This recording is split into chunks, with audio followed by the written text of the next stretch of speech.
वसे चित्ती त्याची घडावी संगती ऐसे आवडते मना देवा पुरवावी वासना हरिजनासी भेटी नभो अंग संग तुटी ऐसे आवडते मना देवा पुरवावी वासना तुका म्हणे जिणे भले संत संगष्टणे ऐसे आवडते मना देवा पुरवावी वासना विठ्ठला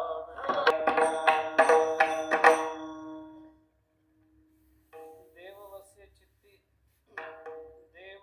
चित्ती त्याची घडावी संगती ऐसे आवडते मना देवा पुरवावी वासना। जगद्गुरु संत श्रेष्ठ श्री तुकाराम महाराज यांचा अत्यंत प्रसिद्ध अत्यंत महत्वाचा असा अभंग आहे।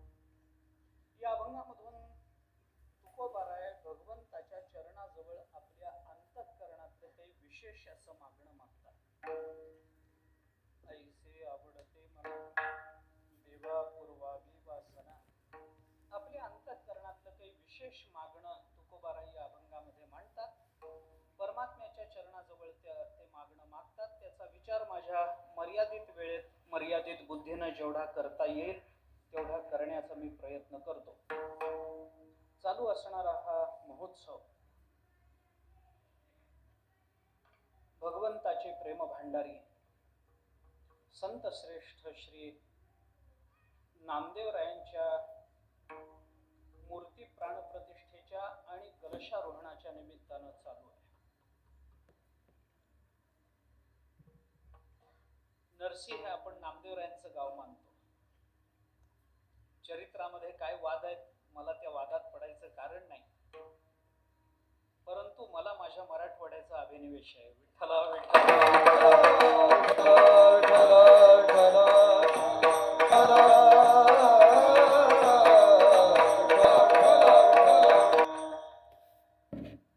त्यामुळे नामदेवरायच काय पण आम्ही ज्ञानोबाराय सुद्धा आपल्या गावचे मानतो।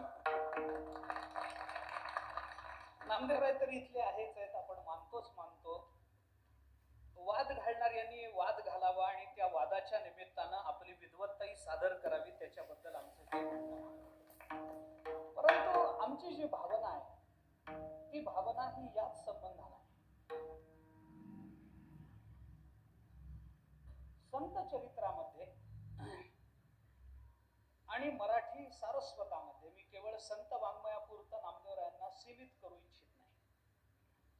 एकूण मराठी सारस्वतामध्ये नामदेवरायांचं स्थान फार अलौकिक आहे, फार अद्वितीय अशा स्वरूपाचं। अभंगाच्या चिंतनाकडे मी येणारच आहे, परंतु त्यापूर्वी नामदेवरायांच्या संबंधानं माझ्या अंतःकरणात असणाऱ्या काही भावना व्यक्त केल्याशिवाय मला माझं कीर्तन पूर्ण करता येणार नाही। किंबहुना नामदेवरायांच्या या चिंतनामध्ये मला अभंगाचं चिंतन नाही करता आलं तरी मला आनंद आहे। विठ्ठला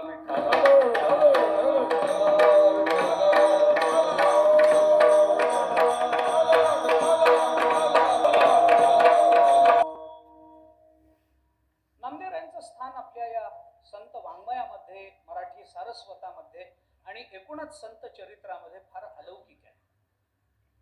नामदेवरायांचं चरित्र आपण आदरणीय हरिभक्तीपरायण जयवंत महाराजांच्या मुखातून ऐकता आहात। हे काही फार वेगळं सांगेन अशातला भाग नाही, पण ते चरित्र ऐकताना पावला पावलाला आपल्याला याची जाणीव होत असेल की नामदेवरायांच्या चरित्रासारखं चरित्र सगळ्याच संतांची चरित्र श्रवणीय आहेत, आचरणीय आहेत, याच्याबद्दल वाद नाही। पण नामदेवरायांचं चरित्र हे विशेष आपुलकीचं वाटतं। नामदेवरायांच्या चरित्राचा काही विशेष आहे, नामदेवरायांच्या व्यक्तिमत्वाचा काही विशेष आहे, नामदेवरायांच्या साधन प्रणालीचा काही विशेष आहे, नामदेवरायांच्या जीवनाच्या समर्पणाचा काही विशेष आहे, नामदेवरायांच्या अनन्यतेचा काही विशेष आहे आणि म्हणून नामदेवरायांची अद्वितीयता ही विशेष आहे। विठ्ठला नामदेवरायांचं वेगळेपण काय सांगता येईल। नामदेवराय हे संत आहेत। नामदेवराय मराठवाड्यामध्ये जन्माला आले। सकल महाराष्ट्राला त्यांनी एक वैचारिक भूमिका दिली। सामान्य माणसाच्या अंतःकरणामध्ये असणाऱ्या प्रेमभावाला, भगवत भक्तीला नामदेवरायांनी एक विशेष आलंबन दिलं. त्या अंतःकरणातल्या सर्व भावनांना भगवत चरणाकडे प्रवृत्त केलं, प्रवाहित केलं. हे तर सगळ्याच संतांनी केलं. तुकोबारांनी आपल्या स्वतःच्या अवताराची आणि एकूणच संतांच्या अवताराची मीमांसा करताना दोन भूमिका वापरल्या. मी दोन अभंगाचा समन्वय आपल्या समोर ठेवतो. आपल्याला परिचित असणारे अभंग आहेत. मला जास्त लांबवायचं नाही, जास्त बोलायचंही नाही.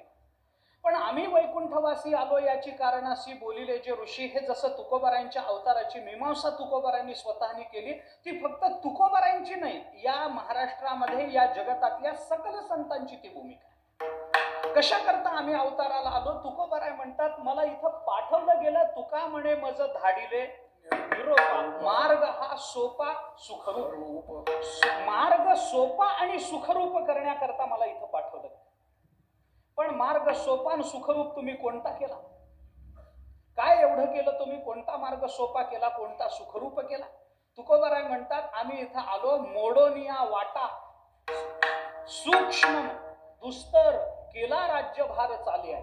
दोन चरण आहेत, दोन वेगवेगळी प्रमाण आहेत. सूक्ष्म असणारी वाट सोपी करण्याकरता आणि दुस्तर असणारी वाट सुखरूप करण्याकरता मला इथं पाठवलंय. जे जे सूक्ष्म आहे ते सोपं झालं पाहिजे आणि जे जे दुष्कर आहे ते सुखरूप झालं पाहिजे, याच्याकरता संत महात्मे अवताराला येतात. तो राजमार्ग जगाला घालून देतात आणि तो राजमार्ग घालून दिल्याच्या नंतर त्या मार्गाकडे पुन्हा जर जगताचं दुर्लक्ष झालं तर तो महामार्ग उजळून टाकण्याकरता पुन्हा येतात. उजळावया आलो वाटा, खरा खोटा निवाडा. तुकोबाराय म्हणतात, मी उजळून टाकण्याकरता पुन्हा.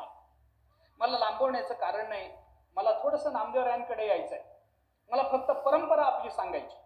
मार्ग निर्माण करण्याकरता संतांचा अवतार होतो आणि निर्माण केलेला मार्ग उजळून टाकण्याकरता संतांचा अवतार. आणि म्हणून ही जर परंपरा आपल्याला साकल्यानं मांडायची ठरली तर निवृत्तीनाथ महाराजांनी जर राजमार्ग घालून दिला असेल तर नामदेवराय ज्ञानोबाराय उजळून टाकण्याकरता, ज्ञानोबारायांनी राजमार्ग घालून दिला असेल तर नामदेवराय उजळून टाकण्याकरता, नामदेवरायांनी राजमार्ग घालून दिला असेल तर नाथ महाराज उजळून टाकण्याकरता आले, नाथ महाराजांनी राजमार्ग घालून दिला असेल तर तुकोबाराय उजळून टाकण्याकरता आले, आणि तुकोबारायांनी राजमार्ग घालून दिला असेल तर निळोबाराय, बहिणाबाई हे सगळे उजळून टाकण्याकरता आले. ही एक परंपरा आहे. म्हणून नामदेवरायांनी आपला राजमार्ग आपल्याला मोकळा केला, मार्ग उजळून दिला, हे केवळ नामदेवरायांचं वैशिष्ट्य म्हणून नाही सांगताय. नामदेवरायांचं वेगळेपण काय? नामदेवरायांचं वेगळेपण कशा पद्धतीनं सांगताय?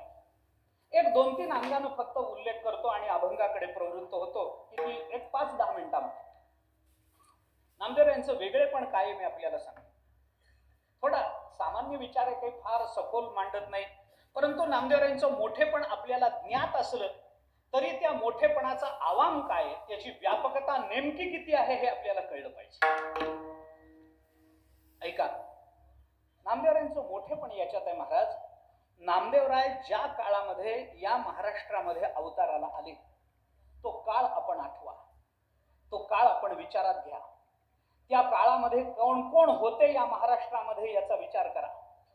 जेव्हा या महाराष्ट्रामध्ये विचाराची दिशा देण्याकरता कोणीच नव्हतं त्यावेळेला संत अवताराला आले, त्यांचं महत्व आहेच आहे. पण नामदेवरायांचं मोठेपण याच्यात आहे. नामदेवराय ज्या वेळेला अवताराला आले त्यावेळेला इथं ज्ञानोबाराय होते, त्यावेळेला इथं निवृत्तीनाथ महाराज होते, त्यावेळेला इथं सोपान काका होते, त्यावेळेला इथं मुक्ताबाई होत्या, त्यावेळेला इथं गोरोबा काका होते, त्यावेळेला इथं सोखोबाराय होते, त्यावेळेला इथं कबीर महाराज होते. इथं कोण नव्हतं? बरं, या एकेकाचं चिंतन करायचं ठरलं, चरित्र सांगायचं ठरलं तर आपल्याला आयुष्य पुरणार नाही असं एक एक चरित्र. ज्ञानोबाराय, नामदेवराय, ज्ञानोबाराय, निवृत्तीनाथ महाराज, सोपान काका ही तीनही भावंड त्या काळामध्ये पूर्ण तेजानं महाराष्ट्राच्या आध्यात्मिक नभोमंडळामध्ये तळपत. म्हणून नामदेवरायांनी स्वतःनी त्याचं चिंतन करताना असं सांगितलं की हे तिघे जण सामान्य मनुष्य म्हणून पाहू नका. अरे हे तिघे जण तर सूर्य आहेत, सूर्य. तिन्ही देव जैसे परब्रह्मीचे ठसे, तिन्ही देव जैसे परब्रह्मीचे ठसे, तिन्ही देव जैसे परब्रह्मीचे ठसे, तिन्ही देव जैसे परब्रह्मीचे ठसे, जैसे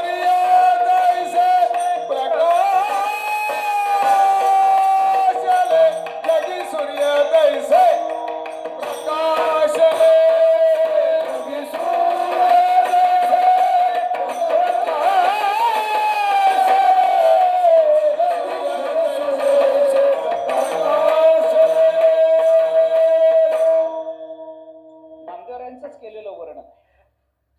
पण प्रकाशले म्हणण्यामध्ये त्याचा भाव कळतो. आज दोघही असे आहेत महाराज, एकाच्या नावात गोड आहे आणि एकाच्या आडनावात गोड आहे. मधुबुवा नावानं गोड आहेत आणि आमचे आबासाहेब हे आडनावानं गोडसे. त्याच्यामुळे हे सगळं गोडच आहे. पहिल्या चालीपासून सगळं गोड गोड गोड गोड, फक्त कीर्तन सोडलं तर. नामदेवराय वर्णन करतात या महात्म्यांचं, तिन्ही देव जैसे परब्रह्मेचे तसे जगी सूर्य जैसे प्रकाशले. सूर्य मला लांबवायचा नाही मुद्दा, मला थोडक्यात असं सांगायचंय, आकाशामध्ये एक सूर्य तळपत असताना दुसऱ्या कोणत्याही प्रकाशमान पदार्थाची ताकद नाहीये की त्याने सूर्यासमोर प्रकाशित व्हावं. ज्ञानोबारांनी चिंतन केलंय, उदयलिया भास्वतू चंद्र जैसा खद्योतू. ज्ञानेश्वरी वाचा आपण 17व्या अध्यायाच्या नमनामध्ये ज्ञानोबाराय बोलतात, उदयलिया भास्वतू चंद्र जैसा खद्योतू. अरे जोपर्यंत आकाशामध्ये सूर्य नाही तोपर्यंत चंद्राला किंमत आहे, चंद्र प्रकाशाला महत्व आहे, चंद्र प्रकाशाचं सामर्थ्य आहे, चंद्र प्रकाश म्हणून त्याला काही किंमत. सूर्य नसताना अमावास्या आली, सूर्यही नाही चंद्रही नाही, अमावस्येची रात्र आहे, चंद्रही आकाशामध्ये नाही, त्याचा प्रकाशही नाही, त्या वेळेला खद्योत. खद्योत म्हणजे काजवा. काजव्याला महत्व येतं, काजव्याला महत्व येतं. आकाशामध्ये चंद्रही नाही सूर्यही नाही, काजवा तळपतो. आणि काजवा तळपतो, चंद्र प्रकाश पडला, काजव्याच्या प्रकाशाला महत्व येत नाही, कारण चंद्राच्या प्रकाशासमोर काजव्याच्या प्रकाशाचा अभिभव होतो. सांख्यशास्त्राच्या भाषेत बोलायचं झालं तर त्याला अभिभव होणं म्हणतात. अभिभव म्हणजे पराभव.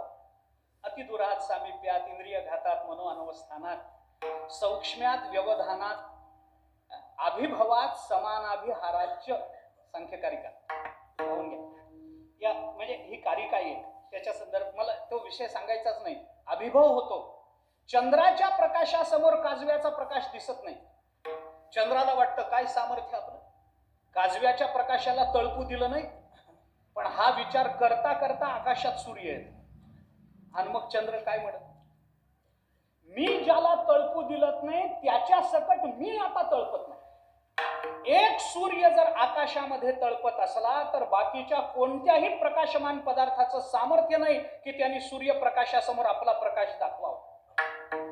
परंतु नामदेवरायांचं हे वैशिष्ट्य आहे महाराज, की त्या काळातल्या महाराष्ट्रातल्या या आध्यात्मिक नभो मंडळामध्ये 3-3 सूर्य एकाच वेळेला तळपत असताना नामदेवरायांनी स्वतःचा प्रकाश दाखवून दिला. विठ्ठला 3 सूर्य असताना स्वतःचं स्वतंत्र सामर्थ्य दाखवणं, स्वतःचं स्वतंत्र अस्तित्व दाखवणं आणि स्वतःचं या पारमार्थिक क्षेत्रामध्ये स्वतंत्र स्थान निर्माण करणं ही वाटते तेवढी सोपी गोष्ट नाही. ज्या काळामध्ये भिंत चालली रेडा बोलला असा अलौकिक तो काळ, ज्या काळामध्ये वयाच्या 16व्या वर्षी गीतेवरची अप्रतिम आणि अद्वितीय अशी टीका अवताराला आली, जगतामध्ये प्रकट झाली. जगतामध्ये महाराष्ट्रामध्ये त्या टीकेचा काय बोलबाला असेल. चांगदेवांसारख्या योग्यांना सुद्धा ज्यांच्या संबंधानं नमस्कार लिहावा का आशीर्वाद लिहावा अशी संदिग्धता निर्माण होऊन कोरपत्र पाठवावं लागलं. चांगदेव काही वेडे नव्हते. दुर्दैवाने आपण असं समजतो बऱ्याचदा, आणि ही बोलण्याची आपली भाषा असते. चांगदेवाला काही कळत नव्हतं, तुला काय कळलं? चांगदेवांना काय कळत नव्हतं हे तुला काय कळलं? चांगदेव काही नाही, योगी कोरपत्र पाठवले. चांगा कोरा तो कोरा हे फक्त मुक्ताबाईने म्हणावं, इतरांनी म्हणण्याचं धाडस करू नये. आधी मुक्ताबाई व्हावं मग चांगा कोरा म्हणावं, धाडस तेव्हा आहे. घेणं नाही देणं नाही, उगीच सगळे म्हणतात म्हणून आपणही म्हणायचं. चांगदेवाला काही कळलं नाही. अरे काही कळलं कसं नाही, निदान 1400 वर्ष जगायचं तर कळलं. तू जगून दाखव. अरे योगीराज आहेत चांगदेव महाराज. चांगदेव म्हणजे सामान्य ऐरा गेरा माणूस नाही कोणी. 14 वर्ष काळाला हात हलवत परत पाठवलं त्यांनी. सामान्य माणूस नाहीये चांगदेव महाराज. त्यांची पण संजीवन समाधी आहे आज, कमी नाही. मी म्हणतो बाकी काही का कळेना, न कळेना. घेणं देणं नाही, तो माझा विषय नाही आता. पण मला एवढं कळतं की चांगदेवांना काही कळत नसलं तरी निदान पत्र कुणाला पाठवावं एवढं तरी कळलं होतं त्यांना. आपल्याला तेही कळत नाही. पत्र जाऊ द्यावं, SMS पाठवायचं कळत नाही. एकाला पाठवायचं गेलं तर चौघाला जातं. चांगदेवांसारखा महात्मा त्या काळामध्ये आपल्या योग सामर्थ्यानं तळपत होता की ज्यांनी ज्ञानोबारायांना, निवृत्तीनाथ महाराजांना, सोपान काकाला, मुक्ताबाईला आपलं गुरुस्थानी मानलं, अशा या आध्यात्मिक वैभवाच्या काळामध्ये नामदेवरायांनी आपलं स्वतंत्र अस्तित्व निर्माण करून दाखवलं, आपल्या वाङ्मयाची स्वतंत्र सत्ता निर्माण करून दाखवली. आणि हे नामदेवरायांचं वैशिष्ट्य मानलं पाहिजे. एक दुसरं सांगतो, नामदेवरायांचं मोठेपण कशात, मोठेपण कशात. अजून एक सांग, सोपं सरळ बोलायचं झालं तर नामदेवराय जर अवताराला आले नसते तर एकाही संतांची संजीवन समाधी आपल्याला कळाली नसती. विठ्ठला विठ्ठला. तशा अर्थाने मराठी सारस्वताचे पहिले चरित्रकार म्हणून नामदेवरायांचं नाव घ्यावं लागेल. नामदेवरायांनी ज्या पद्धतीनं चरित्र मांडले, ज्या पद्धतीनं संजीवन समाधी मांडली.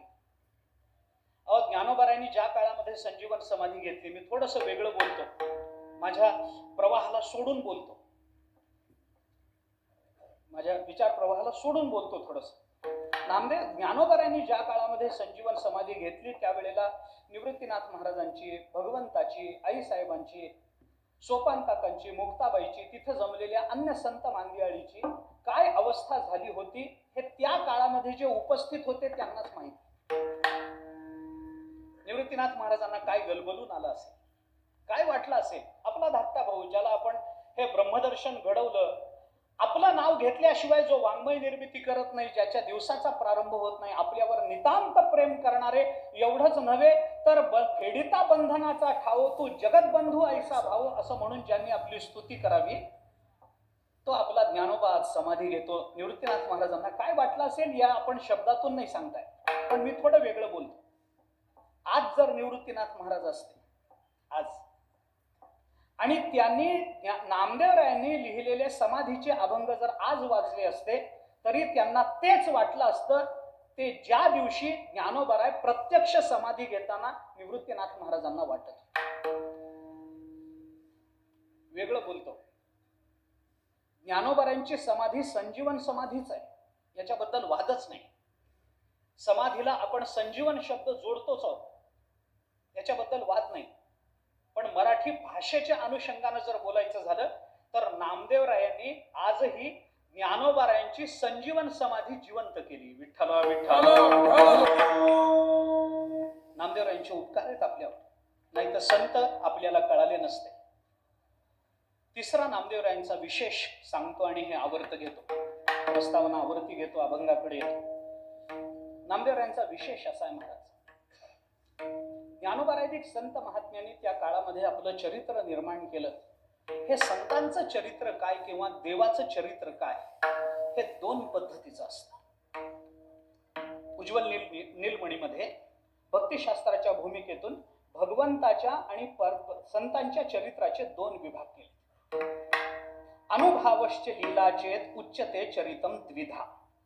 चरित्र दोन प्रकारची असतात, एक अनुभव चरित्र असतं आणि एक लीला चरित्र असतं. विस्तार करत नाही, नुसत्या एकेका वाक्यात व्याख्या सांगून जातो. एकेका वाक्यामध्ये अनुभव चरित्र आणि लीला चरित्र. लीला चरित्र कशाला म्हणतात? ज्या चरित्राच्या फक्त श्रवणाने आनंद मिळतो त्याला लीला चरित्र म्हणतात, आणि ज्या चरित्राच्या आचरणाने आनंद मिळतो त्याला अनुभव चरित्र म्हणतात. सोपं. चरित्र ऐकून समाधान, तसं वागायचं नाही आपण, पण ऐकायचं, ऐकून आनंद मिळवायचा, त्याला लीला चरित्र म्हणतात. आणि संतांचं भगवंताचं चरित्र ऐकल्यानंतर काही पद्धतीनं ते वागण्याचा प्रयत्न आपण करायचा, त्याला अनुभव चरित्र म्हणतात. मला देवाच्या चरित्राविषयी आता बोलायचं नाही, मला बोलायचंय ज्ञानोबाराधिक संत महात्म्यांच्या चरित्राविषयी.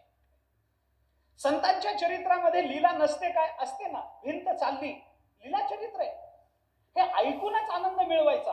रेड्याच्या मुखातून ज्ञानोबारायांनी वेद बोलवला, हे लीला चरित्र आहे, हे अनुभव चरित्र नाही. ज्ञानोबारायांनी रेड्याच्या मुखातून वेद बोलवला म्हणून मी सुद्धा एखाद्या रेड्याच्या डोक्यावर हात ठेवला तर? अहो बाकीचं सोडून द्या, डोक्यावर हात ठेवलं तर आपली पोरं बोलत नाहीत, रेडे काय बोलतील? कोण बोलतं सांगा ना. आपण डोक्यावर हात ठेवल्यावर असं करण्याचा प्रयत्न माणसाने करू नये. ज्ञानोबारायांनी रेड्याच्या डोक्यावर हात ठेवला, मी ठेवायला जातो, जा जवळ, तो शिंगावर घेईल, त्याच्या पलीकडे काय होईल? ज्ञानोबारायांनी भिंत चालवली, मी चालवतो, अरे घरामध्ये तुझी मुलगी तुझी बायको तू चल म्हणल्यावर चालत नाही, भिंत काय चालेल? तुम्ही चालवून बघा, एखादी भिंत चालवूनच दाखवा, जमेल काय बघा. ज्ञानोबारायांनी भिंत चालवली, ज्ञानोबारायांनी रेड्याच्या मुखातून वेद बोलवला. याच्याबद्दल मला विस्तार करायचा नाही, मला हे मांडायचंय आपल्या समोर की ही जी लीला चरित्र असतात संतांची, की ज्याच्यामध्ये संतांच्या जीवनातल्या चमत्कृती प्रकट झालेल्या असतात, हा चमत्कार आहे. या चमत्काराचं प्रामाण्य काय? हे चमत्कार खरे कशावरून मानायचे? 700 वर्ष झाली भिंत चालली, 700 वर्ष उलटून गेली, रेड्याच्या मुखातून वेद बोल. अरे कोण विश्वास ठेवतो महाराज आजकाळातल्या बुद्धिवादापैकी? उलट बुद्धिवादी तर याला विरोधच करायला टपलेले. नाही नाही, असं काही नसतं. भिंत कुठं चालत असते काय? रेडा कुठं बोलत असतो काय?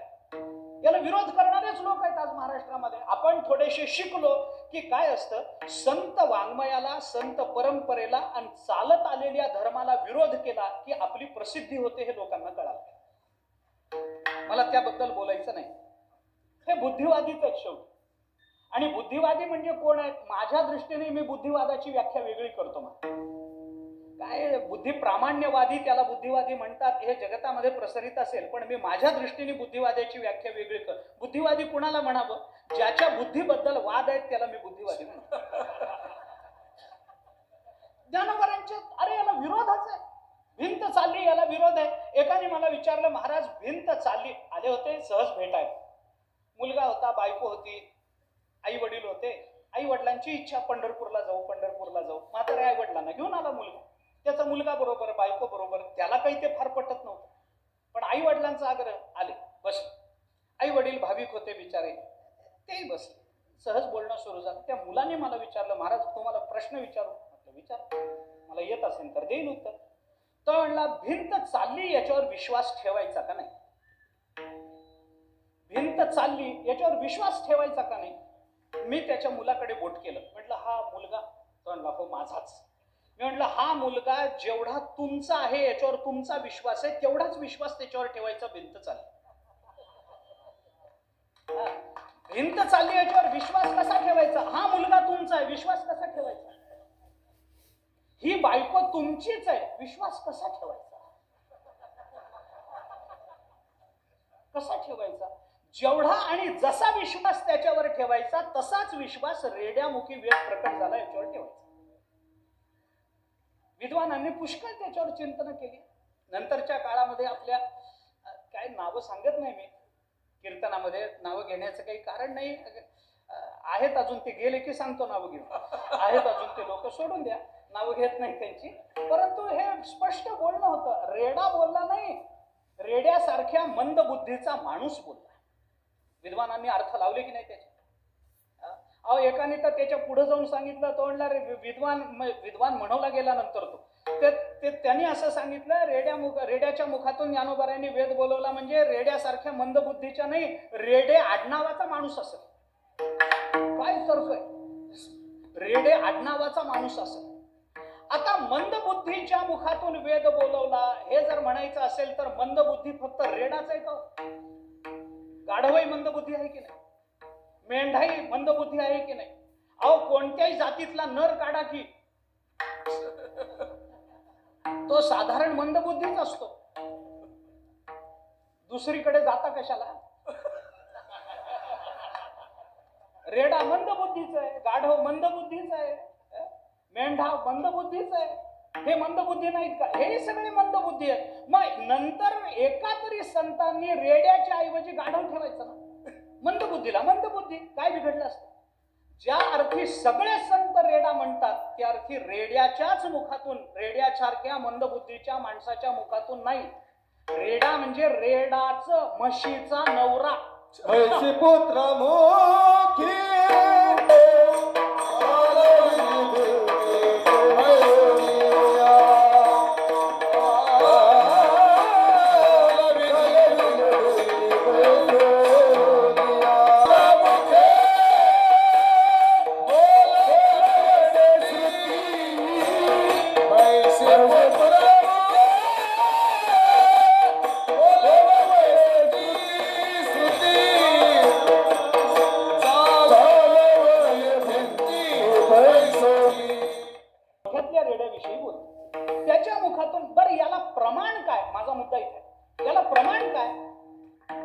महाराजांनी अरे नाथ महाराज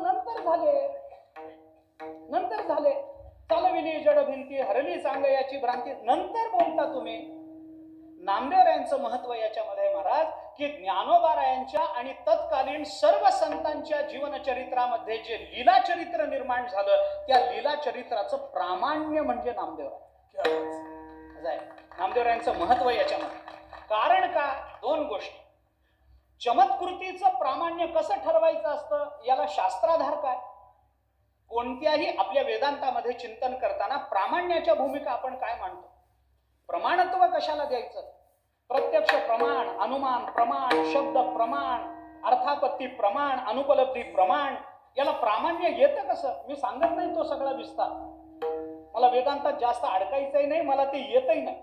परंतु मला मुद्दा एवढा मांडायचा आहे की त्याला प्रामाण्य द्यायचं कसं, कोणत्या अर्थाने द्यायचं. म्हणून हे प्रमाण द्या. भिंत चालली याला प्रमाण काय, नामदेवरायांचे अभंग हे त्याला प्रमाण. रेड्याच्या मुखातून वेद प्रकट झाला, प्रमाण काय, नामदेवरायांचे अभंग हे प्रमाण. अरे नामदेवराय सुद्धा ज्ञानोबारायांवर प्रेम करणारे होते, त्यामुळे एखाद्या वेळेला काहीतरी अर्थवादात्मक बोलून गेले असतील असं होत नाही. नामदेवरायांचं बोलणं खोटं नाही याचं पहिलं कारण नामदेवराय ज्ञानोबारायांच्या समकालीन आहेत एक, आणि नामदेवरायांचं बोलणं खोटं नाही कारण नामदेवराय संत आहेत. विठ्ठल विठ्ठल.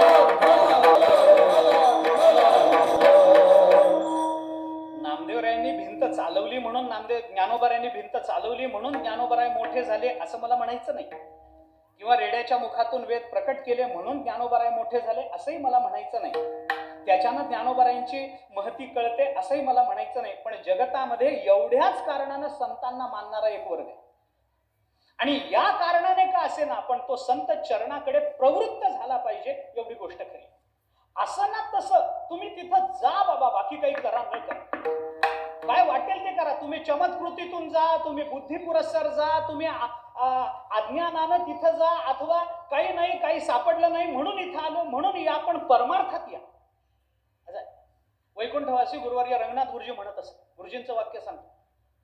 रंगनाथ गुरुजी असं म्हणत असत, माणसानं चिखलात पडावं. त्यांची भाषा सांगू का, क्षमा मागून सांगतो, मला बोलण्याचा तो अधिकार नाही, पण त्यांची भाषा वापरून सांगतो, त्यांची भाषा सांगतो.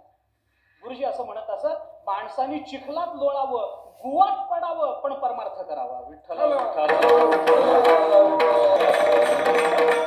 त्यामुळे या भावनेतून का होईना आपण ज्ञानोबारायांकडे, या भावनेतून का होईना आपण नामदेवरायांकडे प्रवृत्त होणारी मंडळी कमी नाही. नामदेवरायांनी चमत्कार केले नाहीत असं म्हणू नका. अहो, ज्या ज्ञानोबारायांना विहिरीचं पाणी वर आणता आलं नाही ते नामदेवरायांनी आणून दाखवलंय. केवढं महत्व आहे. आणता आलं नाही हे मी मुद्दा म्हणतो आता.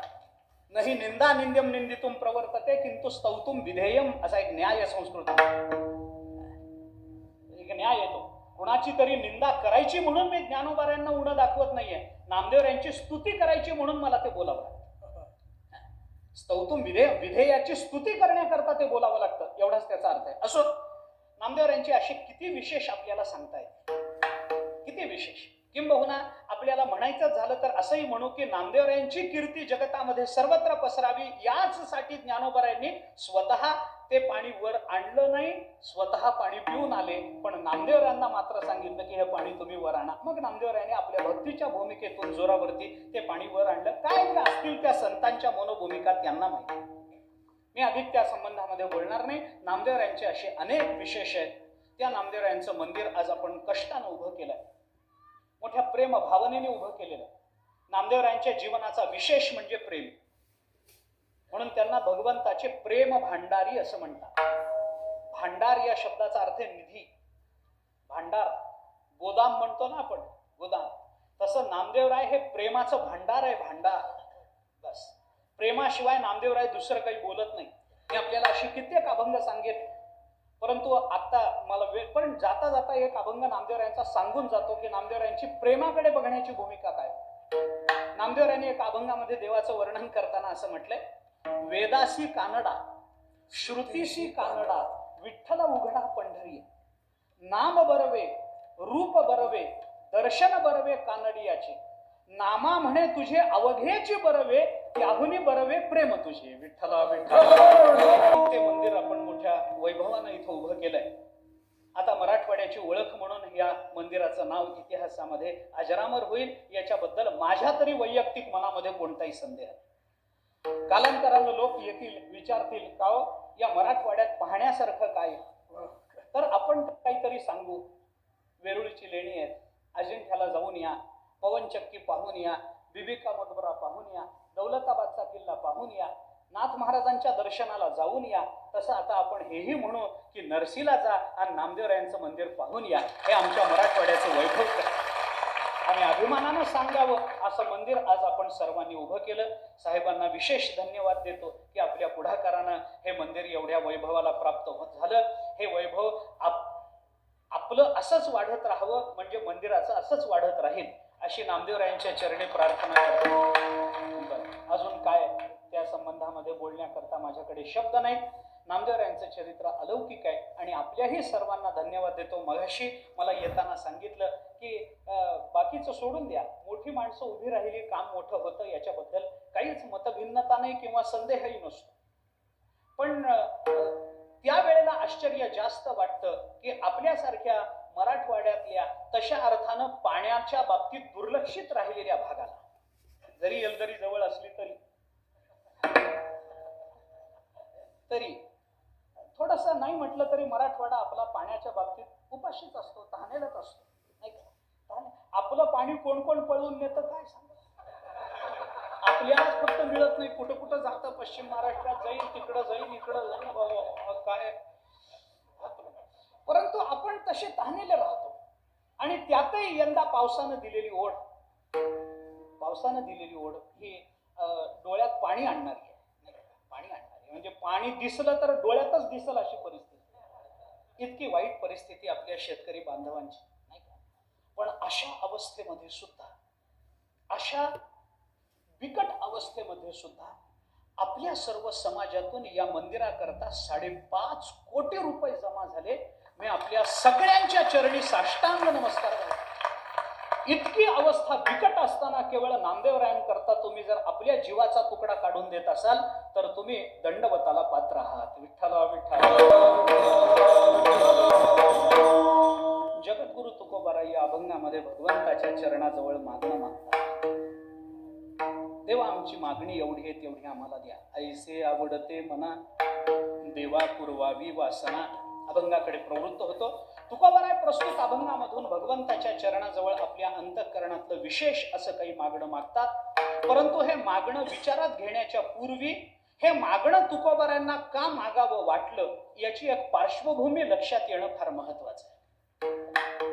थोडीशी पार्श्वभूमी त्या अभंगाच्या संबंधानं बोलतो.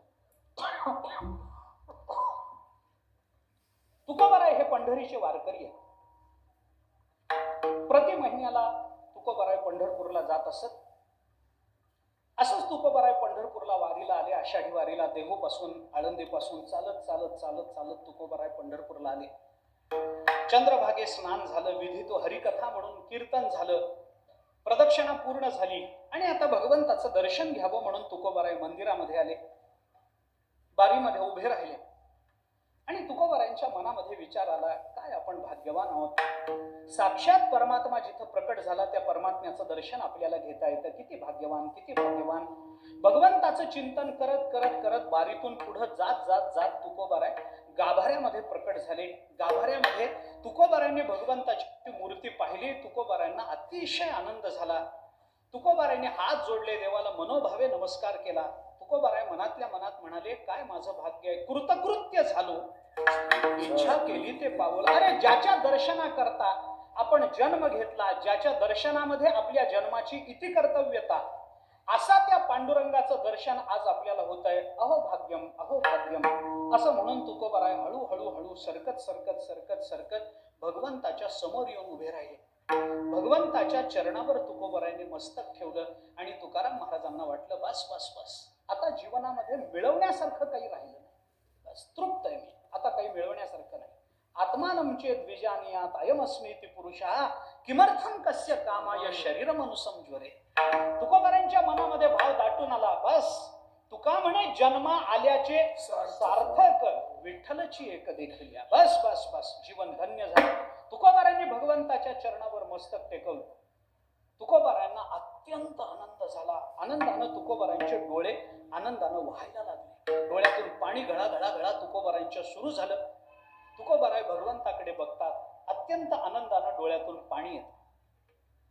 तुकोबाराय रडायला लागले. गंमत अशी झाली, ऐका, गंमत अशी झाली, भगवंताच्या दर्शनानं तुकोबारायांना जेवढा आनंद झाला त्याच्या लाख पटीनं आनंद तुकोबारायांच्या दर्शनानं पांडुरंगाला झाला.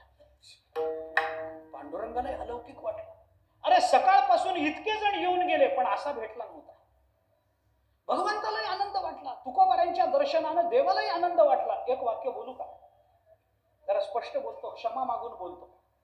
असं आहे महाराज, ज्ञानोबाराय तुकोबाराय सारखे भक्त भेटायला देवालाही नशीब असावं लागतं. विठ्ठला विठ्ठला.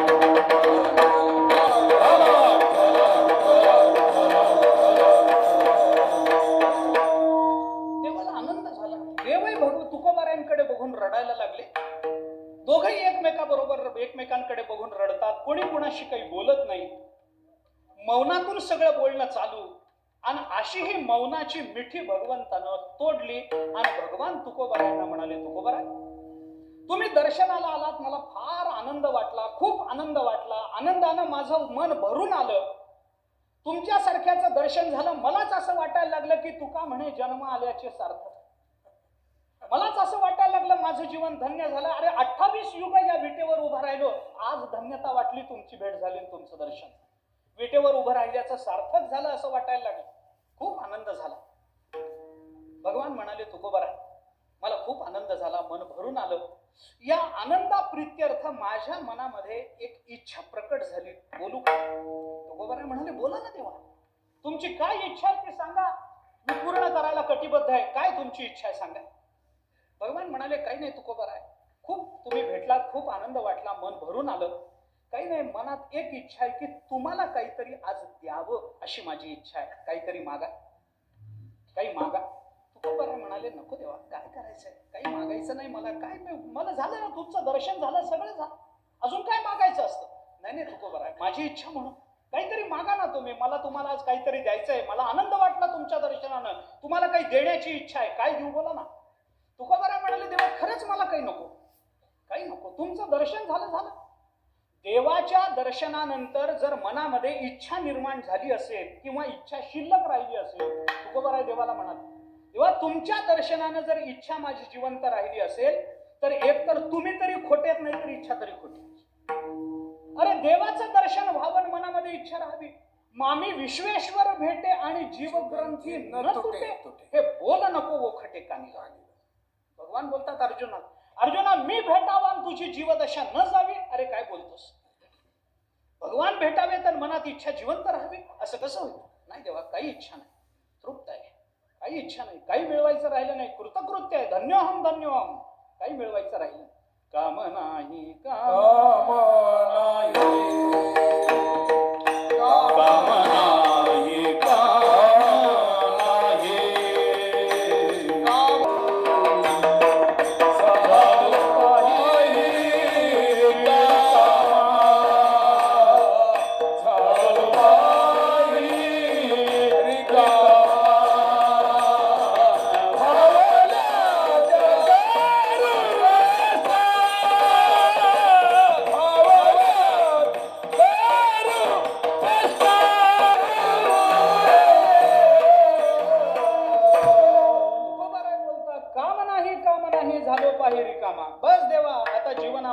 काम शिल्लक नाही, तृप्त आहे, काही मिळवायचं राहिलं नाही, मनामध्ये काही इच्छा नाही, काही आकांक्षा नाही. आणि इच्छा आकांक्षा घेऊन तुमच्या दर्शनाला आलोही नाही, येण्याचं काही कारणही नाही. यस्त आशिष आशा असते नसभृत्य हा सवय वणिक. प्रल्हादाची भाषा भागवतात. तेव्हा तुमच्याकडे काहीतरी मागायचं म्हणून जो तुमची भक्ती करतो तो तुमचा भक्त नाही, तुमचा व्यापार करणारा व्यापारी. मी त्याच्यातलं नाही देवा, मला काही मागायचं नाही, काही मिळवायचं नाही, मी रिकाम आहे. रिकामे म्हणजे आपल्यासारखे रिकामे नव्हते तुकोबाराय. आलो पाही रिकाम. आम्हाला लोक भेटतात वारीला, ते म्हणतात महाराज आता आम्ही रिटायर झालो, आम्ही निव्वळ रिकामे आहेत, काही सांगा. आम्ही रिटायर झालो, रिकामे झालो. पण गंमत अशी आहे महाराज, सध्या रिकाम्याला जेवढी कामं आहेत तेवढी कामावर जाणाऱ्याला नाही. रिटायर झालेल्याला जेवढी कामं आहेत ना तेवढी कामावर जाणाऱ्याला कामं नाहीत सध्या. पोरांना शाळेत सोडायचं याच्याच नशिबाला, शाळेतून आणायचं याच्याच नशिबाला, येता येता भाजी आणायचं याच्याकडेच आहे, आणलेली भाजी चिरून द्यायचं याच्याकडेच आहे, आणि काही काही ठिकाणी तर चिरलेली भाजी करून घालायचं याच्याच नशिबाला. आणि हा म्हणतो आम्ही रिकामे कशाच रिकामे. तुकोबाराय रिकामे आहेत. संसाराची प्रवृत्तीच तुकोबारायांच्या अंतःकरणात जन्म घेत नाही. काही अंतःकरणामध्ये कोणती अपेक्षा, जयाच्या ठाई पांडवा अपेक्षे नाही रिकावा, सुखासी चढावा जयाचे असणे. ज्ञानोबराय बोलतात. तुकोबाराय देवाला म्हणाले, देवा काही नाही, इच्छा काही नाही, काही मागायचं नाही. भगवान म्हणाले, का नाही मागत आहे तुम्ही? मागा ना काहीतरी. अनायसे पंढरपूरला आलात, मी तुम्हाला भेटलोय, मी तुमच्याशी बोलतोय, काहीतरी मागा म्हणतोय, मागा ना काहीतरी. तुकोबाराय म्हणाले, देवा आमच्या वाडवडिलांनी आम्हाला अशी वारी शिकवली नाही की इथं यायचं, चंद्रभागेचं स्नान करायचं, देवासमोर जायचं आणि देवाला मग मागायचं काहीतरी. ही आमची परंपरा नाही.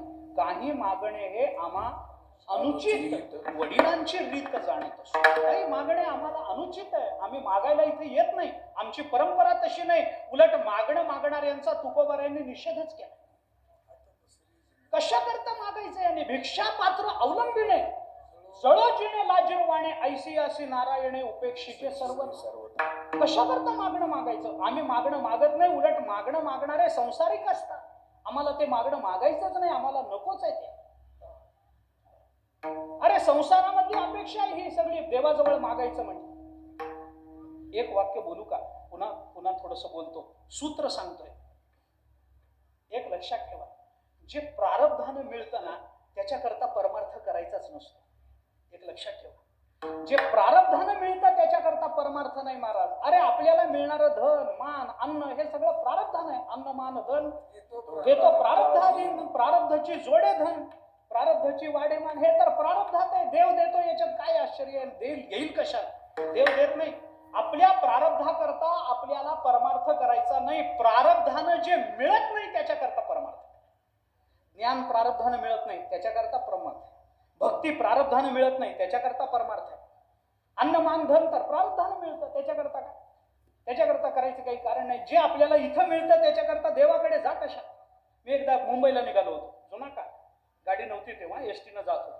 माझ्या जवळ एक गृहस्थ बस, पंढरपूर गावातले प्रतिष्ठित, परिचय होता. जय हरी जय हरी. बस सांगावं की नाही पण सांगतो. चल काय वेळ जातो दुसरं काय. असं मला विचारलं, महाराज कुठं? मुंबईला. कसं काय? कीर्तन. दुसरं कशा करता? कीर्तन. मी त्यांना विचारलं, तुम्ही? मुंबईला. मी विचारलं कसं काय? त्यांनी मला असं सांगितलं, बायकोला साडी आणायला चाललं. जाऊ दे आता, ज्याचा त्याचा प्रपंच आहे, आपलं काय कारण आहे, जाई ना का, मला काय करायचं, मला काय काही नव्हतं त्याचं. पण मला उभी निदान वारकऱ्याला किंमत तरी माहिती असावी का साडीची निदान. म्हणून मी त्यांना सहज विचारलं, इथून मुंबईला बायकोला साडी आणायला चाललाय, किती रुपयाची घेणार?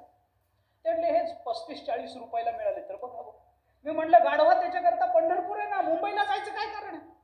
अरे जे आपल्या घरात मिळतं त्याच्याकरता घराबाहेर जाण्याचं काय कारण आहे? आपल्याला जे प्रारब्धानं मिळतं त्याच्याकरता देव जोडायचं काय कारण? देव अशा कारणाकरता जोडावा की ज्याची हे प्रारब्धानं पूर्ण होत नाही. भक्ती प्रारब्धानं निर्माण होत नाही त्याच्याकरता परमात्मा. ज्ञान प्रारब्धानं मिळत नाही त्याच्याकरता परमात्मा. ऐका, कर्मत्याग प्रारब्धानं होत नाही त्याच्याकरता परमात्मा. आपण विचार करा, देहाबद्दलची उदासीनता प्रारब्धानं निर्माण होत नाही त्याच्याकरता परमात्मा. तुकोबारांनी सांगितलं, आमच्या वाडवडिलांनी आम्हाला हे शिकवलं नाही तेव्हा मी काही मागत नाही. भगवान म्हणाले, तुकोबाराय काही करा पण आज मला आनंद होतो म्हणून माझ्याकडे काही ना काहीतरी तुम्ही मागाच मागा. तुकोबारांनी मनात विचार केला, हे सरळ मार्गाने मिटणारं प्रकरण नाही. मी नको नको नको म्हणतोय, हा घ्या घ्या म्हणून मागे लागला. बरं, देवाची गंमत अशी आहे महाराज, नको नको म्हणणाऱ्या तुकोबारांना घ्या घ्या म्हणतोय ना, आम्ही वाऱ्या करून मरून चाललो तरी आमच्या स्वप्नातही येत नाही. होय, आम्हाला कधी म्हणत नाही घ्या म्हणून. पुंडलिकाच्या भावार्थ घ्या घ्या आता म्हणत असे. आता ती त्यांना मात्र घ्या घ्या घ्या घ्या म्हणतो ना, आम्हाला मात्र काही एवढ्या वाऱ्या करून आम्ही संपून चालू, आम्हाला देत नाही. तुकोबाराय म्हणाले, देवा तुम्हाला सरळ सांगितलं तर कळत नाही. मला तुमच्याकडे काही मागायचं नाही. का मागायचं नाही? तुकोबाराय म्हणाले, देवा थांबा, तुम्हाला आता वेदांत सांगतो. आता वेदांत सांगतो, ऐका. तुका तरी सहज बोले वाणी, त्याचे घरी वेदांत वाहे पाणी. आहे का नाही? तुकोबाराय म्हणाले, ऐका देवा, मी का मागत नाही त्याचं कारण सांगतो. म्हणजे काय कारण? तुकोबाराय म्हणाले, देवा असं आहे, कोणीही जीव ज्या वेळेला जन्माला येतो त्यावेळेला दोन शक्ती घेऊन प्रकट होत असतो, जन्माला येत असतो. दोन शक्ती घेऊन जन्माला येतो कोणी जीव. एकाला म्हणतात कर्तृशक्ती आणि एकाला म्हणतात इच्छाशक्ती. इच्छाशक्ती आणि कर्तृशक्ती घेऊन जीव जन्माला येतो. काय होतं, काही काही वेळेला माणसाची कर्तृशक्ती आणि इच्छाशक्ती दोन्ही संपून जाते. काही काही वेळेला माणसाची कर्तृशक्ती संपते पण इच्छाशक्ती जिवंत राहते. काही काही वेळेला माणसाची इच्छाशक्ती संपते पण कर्तृशक्ती जिवंत राहते. आणि काही काही वेळेला माणसाची कर्तृशक्तीही जिवंत राहते आणि इच्छाशक्ती जिवंत राहते. आता याचा विस्तार खूप होईल पण मी एकेका वाक्यात सांगून जातो.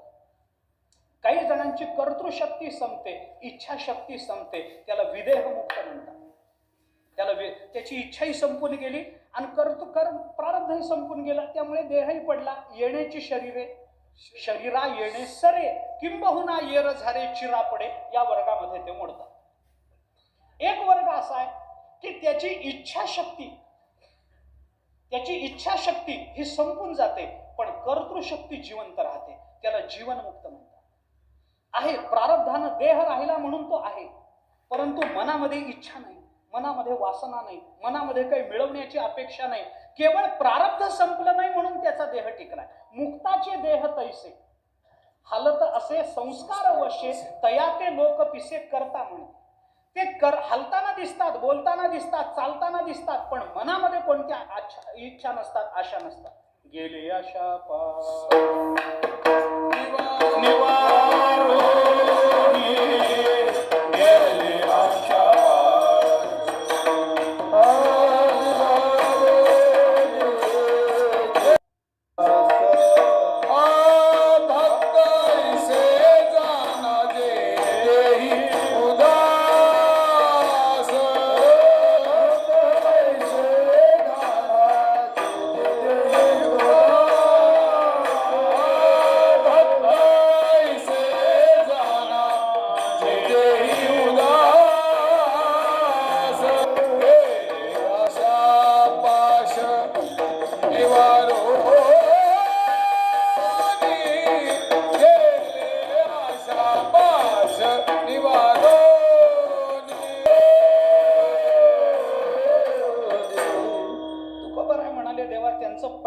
शिल्लक असतं म्हणून देह शिल्लक असतो, पण मनामध्ये काही वासना शिल्लक राहिलेल्या नसतात, त्यांना जीवनमुक्त म्हणतात. तिसरा वर्ग थोडा वेगळा आहे. त्याची कर्तृशक्ती पुन्हा पुन्हा संपून जाते पण इच्छाशक्ती संपत नाही. कर्तृशक्ती पुन्हा पुन्हा, देह पुन्हा पुन्हा पडतो पण मनातल्या इच्छा संपत नाही. या वर्गामध्ये कोण येतं सांगू का? दुसऱ्याचा विचार करू नका, आपण सगळे त्याच वर्गात. कर्तृशक्ती दर जन्मामध्ये संपते पण इच्छाशक्ती जिवंत राहते म्हणून पुन्हा जन्माला येते. आगा कर्मी जै उरावे, सहित सुख दुःखी फळावे, तया ते भोगावया यावे देहा एका. ज्ञानोबराय चिंतन करतात. त्याची कर्तृशक्ती पुन्हा पुन्हा संपून जाते पण त्याची इच्छाशक्ती संपत नाही, पुन्हा जन्माला यावं लागतं. पुन्हा किती जन्म झाला फेरा, गणित नाही जिता तारा, त्याला गणित. किती वेळा जन्म यावे नित्य भावे भजित, नित्य भावे भजित, नित्य भावे भजित. किती वेळा जन्म यावे नित्य भावे भजित. जन्म यावे किती वेळा याचं गणित नाही, पण भजिती किती वेळा याचं गणित आहे. नित्य फजिती ठरलेली आहे, जन्म ठरलेला नाही, याला म्हणतात जीव, तुम्ही आम्ही. आणि एक वर्ग असा आहे ज्याची कर्तृशक्ती ही जिवंत असते आणि इच्छाशक्ती जिवंत असते, त्याला जीव म्हणा. ऐका, थोडा वेगळा विचार, त्याचा विचार मला करायचा नाही. कर्तृशक्ती जिवंत आहे, इच्छाशक्ती जिवंत आहे. कर्तृशक्ती जिवंत आहे, इच्छाशक्ती संपून जाते, जीवनमुक्त. ज्याची कर्तृशक्ती संपून जाते, इच्छाशक्ती जिवंत राहते, त्याला पुनर्जन्म. ज्याची कर्तृशक्ती संपते, इच्छाशक्ती संपते, त्याला विदेहमुक्त म्हणतात. तुकोबाराय म्हणाले, देवा हे सगळं मी तुम्हाला का सांगितलं माहितीये का? मला येतं म्हणून नाही. मग का सांगितलं? मी ह्याच्यातल्या जीवनमुक्ताच्या वर्गात बसणार आहे. केवळ माझं शरीर आहे म्हणून मी वारीला येतो. माझ्या इच्छा नाहीत, माझ्या मनामध्ये वासना नाहीत, इच्छा जिवंत नाहीत. मी काय मागू तुमच्याकडे?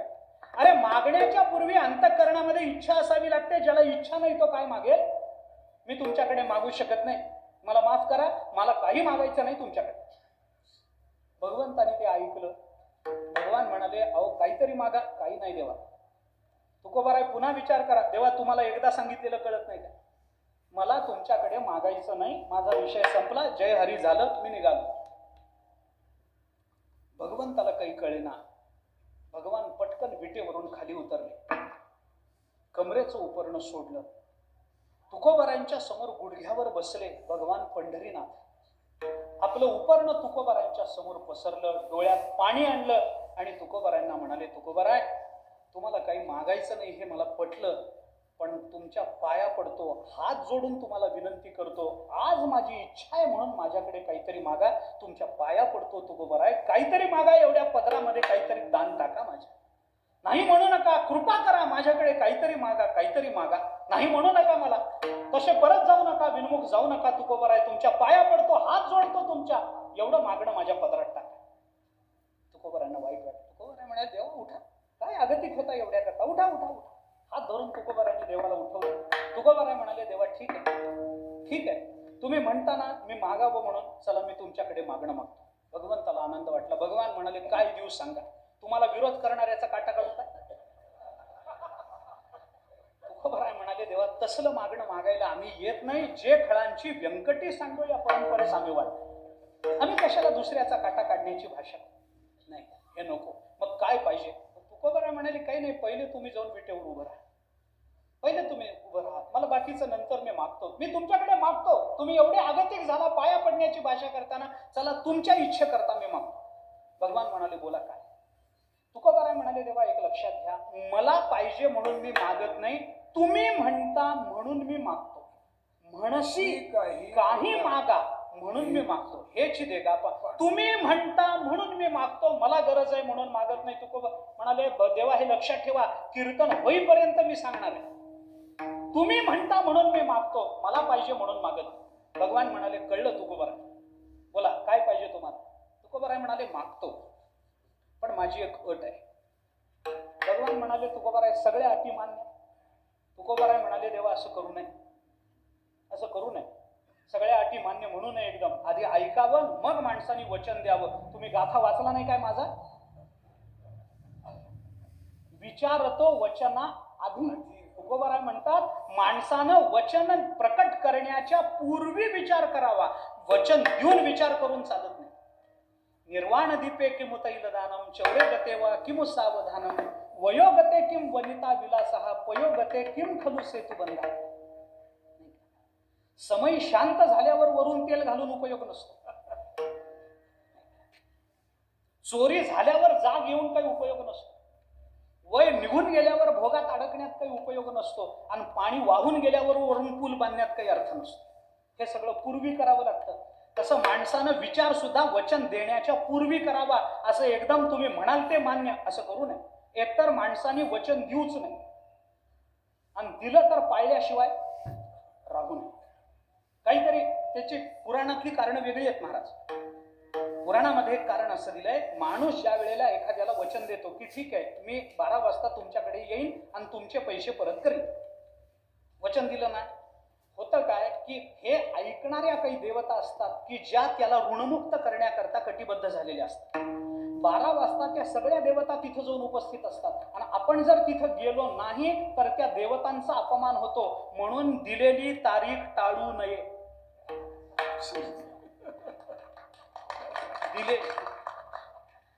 दिलेली आता हे सगळ्यांच्याच बाबतीत आहे. कोर्टाची म्हणतोय मी, तुम्ही कोणती म्हणताय? मी कोर्टाची म्हणतोय. महाराज लोकांशी मला काही कर्तव्य नाही आता. तुकोबाराय म्हणाले, देवा असा आधांतरी वचन देऊ नका. भगवान भगवान म्हणाले नाही तुकोबाराय मागा तुम्हाला माझं वचन पूर्ण कराल नाही तुकोबाराय तुम्हाला शब्द दिला वचन पूर्ण तुमचं बोला काय पाहिजे तुम्हाला. तुकोबाराय म्हणाले मी मागतो देवा पण तुम्ही म्हणता म्हणून मला गरज आहे म्हणून मागत नाही. मागा ना काय पाहिजे. माझी एक अट आहे. काय अट आहे. तुकोबाराय म्हणाले माझं मागणं मागून झाल्याच्या नंतर ऐका देवा माझी अट पाळा. पाळतो ना सांगा ना काय अट. माझं मागणं मागून झाल्याच्या नंतर एवढं सोडून दुसरं मागा म्हणायचं नाही. मान्य असेल तर बोला. मी तुम्हाला अट घालतोय. तुम्ही म्हणता म्हणून मी मागणं मागतोय मला गरज आहे म्हणून मागत नाही पण मी मागितल्यानंतर एवढं सोडून मागा म्हणायचं नाही. भगवान म्हणाले अहो असं कसं म्हणेन मी देव आहे मंत्री नाही. दिला शब्द दिला एकदा दिला मंदिर उभं करायचंय शब्द दिला उभं केलंय. दिला शब्द दिला. मी काही वचना फिरती अधम तुकोबाराय बोलतात. वचन जे फिरवतात त्याला अधम म्हणतात. अधम म्हणतात. मी त्याच्यातला नाही तुकोबाराय. बोला काय तुमचं मागणं. तुकोबाराय म्हणाले अट मान्य आहे म्हणणार नाही. एवढं सोडून दुसरा मागा म्हणायचं नाही म्हणत नाही. तुकोबाराय म्हणाले मग मागतो पण देवा लक्षात ठेवा तुम्ही म्हणता म्हणून मागतो मला गरज आहे म्हणून मागत नाही. भगवान म्हणाले कळालं ना बोला ना काय पाहिजे तुम्हाला. अहो प्रस्तावनेलाच एवढा वेळ गेलाय आता मागायचं कधी ना अभंग सुटायचा कधी. बोला ना घडा बोला काय पाहिजे तुम्हाला. तुकोबाराय म्हणाले देवा एकच मागणं माझं तुमच्या चरणाजवळ आहे तेवढं मागणं मला द्या. बोला तुकोबाराय काय पाहिजे. तुकोबाराय म्हणाले देवा मानवी जीवनाची कृतार्थता ज्याच्यामुळे होते मानवी जीवनाची इतिकर्तव्यता ज्याच्यामुळे होते मानवी जीवन हे व्यापक ज्याच्यामुळे होतं मानवी जीवनाला वजन ज्याच्यामुळे येतं जे मिळाल्यानंतर वेगळं काही मिळवायची गरज राहत नाही आणि जे नाही मिळालं तर बाकीचं मिळवलेलं सगळं वाया जातं. अशी एकच गोष्ट मी तुमच्या चरणाजवळ मागणार. भगवान म्हणाले बोला काय पाहिजे. तुकोबाराय म्हणाले देवा अशी एकच गोष्ट या जगतामध्ये की ज्याच्यानं मानवी जीवनाची कृतार्थता होते धन्यता होते. जे मिळाल्यानंतर दुसरं मागावं मिळवावं लागत नाही पण जे नाही मिळालं आयुष्यात तर मिळालेलं सगळं वाया जातं. अशी एकच गोष्ट या जगतामध्ये ती म्हणजे संत संगती. तेवढी संत संगती माझ्या जीवनाच्या कृतार्थते करता मला द्या. तुकोबाराय अभंगाच्या शेवटच्या चरणामध्ये कामणे जीणे तुका म्हणे जीणे जीणे तुका म्हणे जीणे तुका म्हणे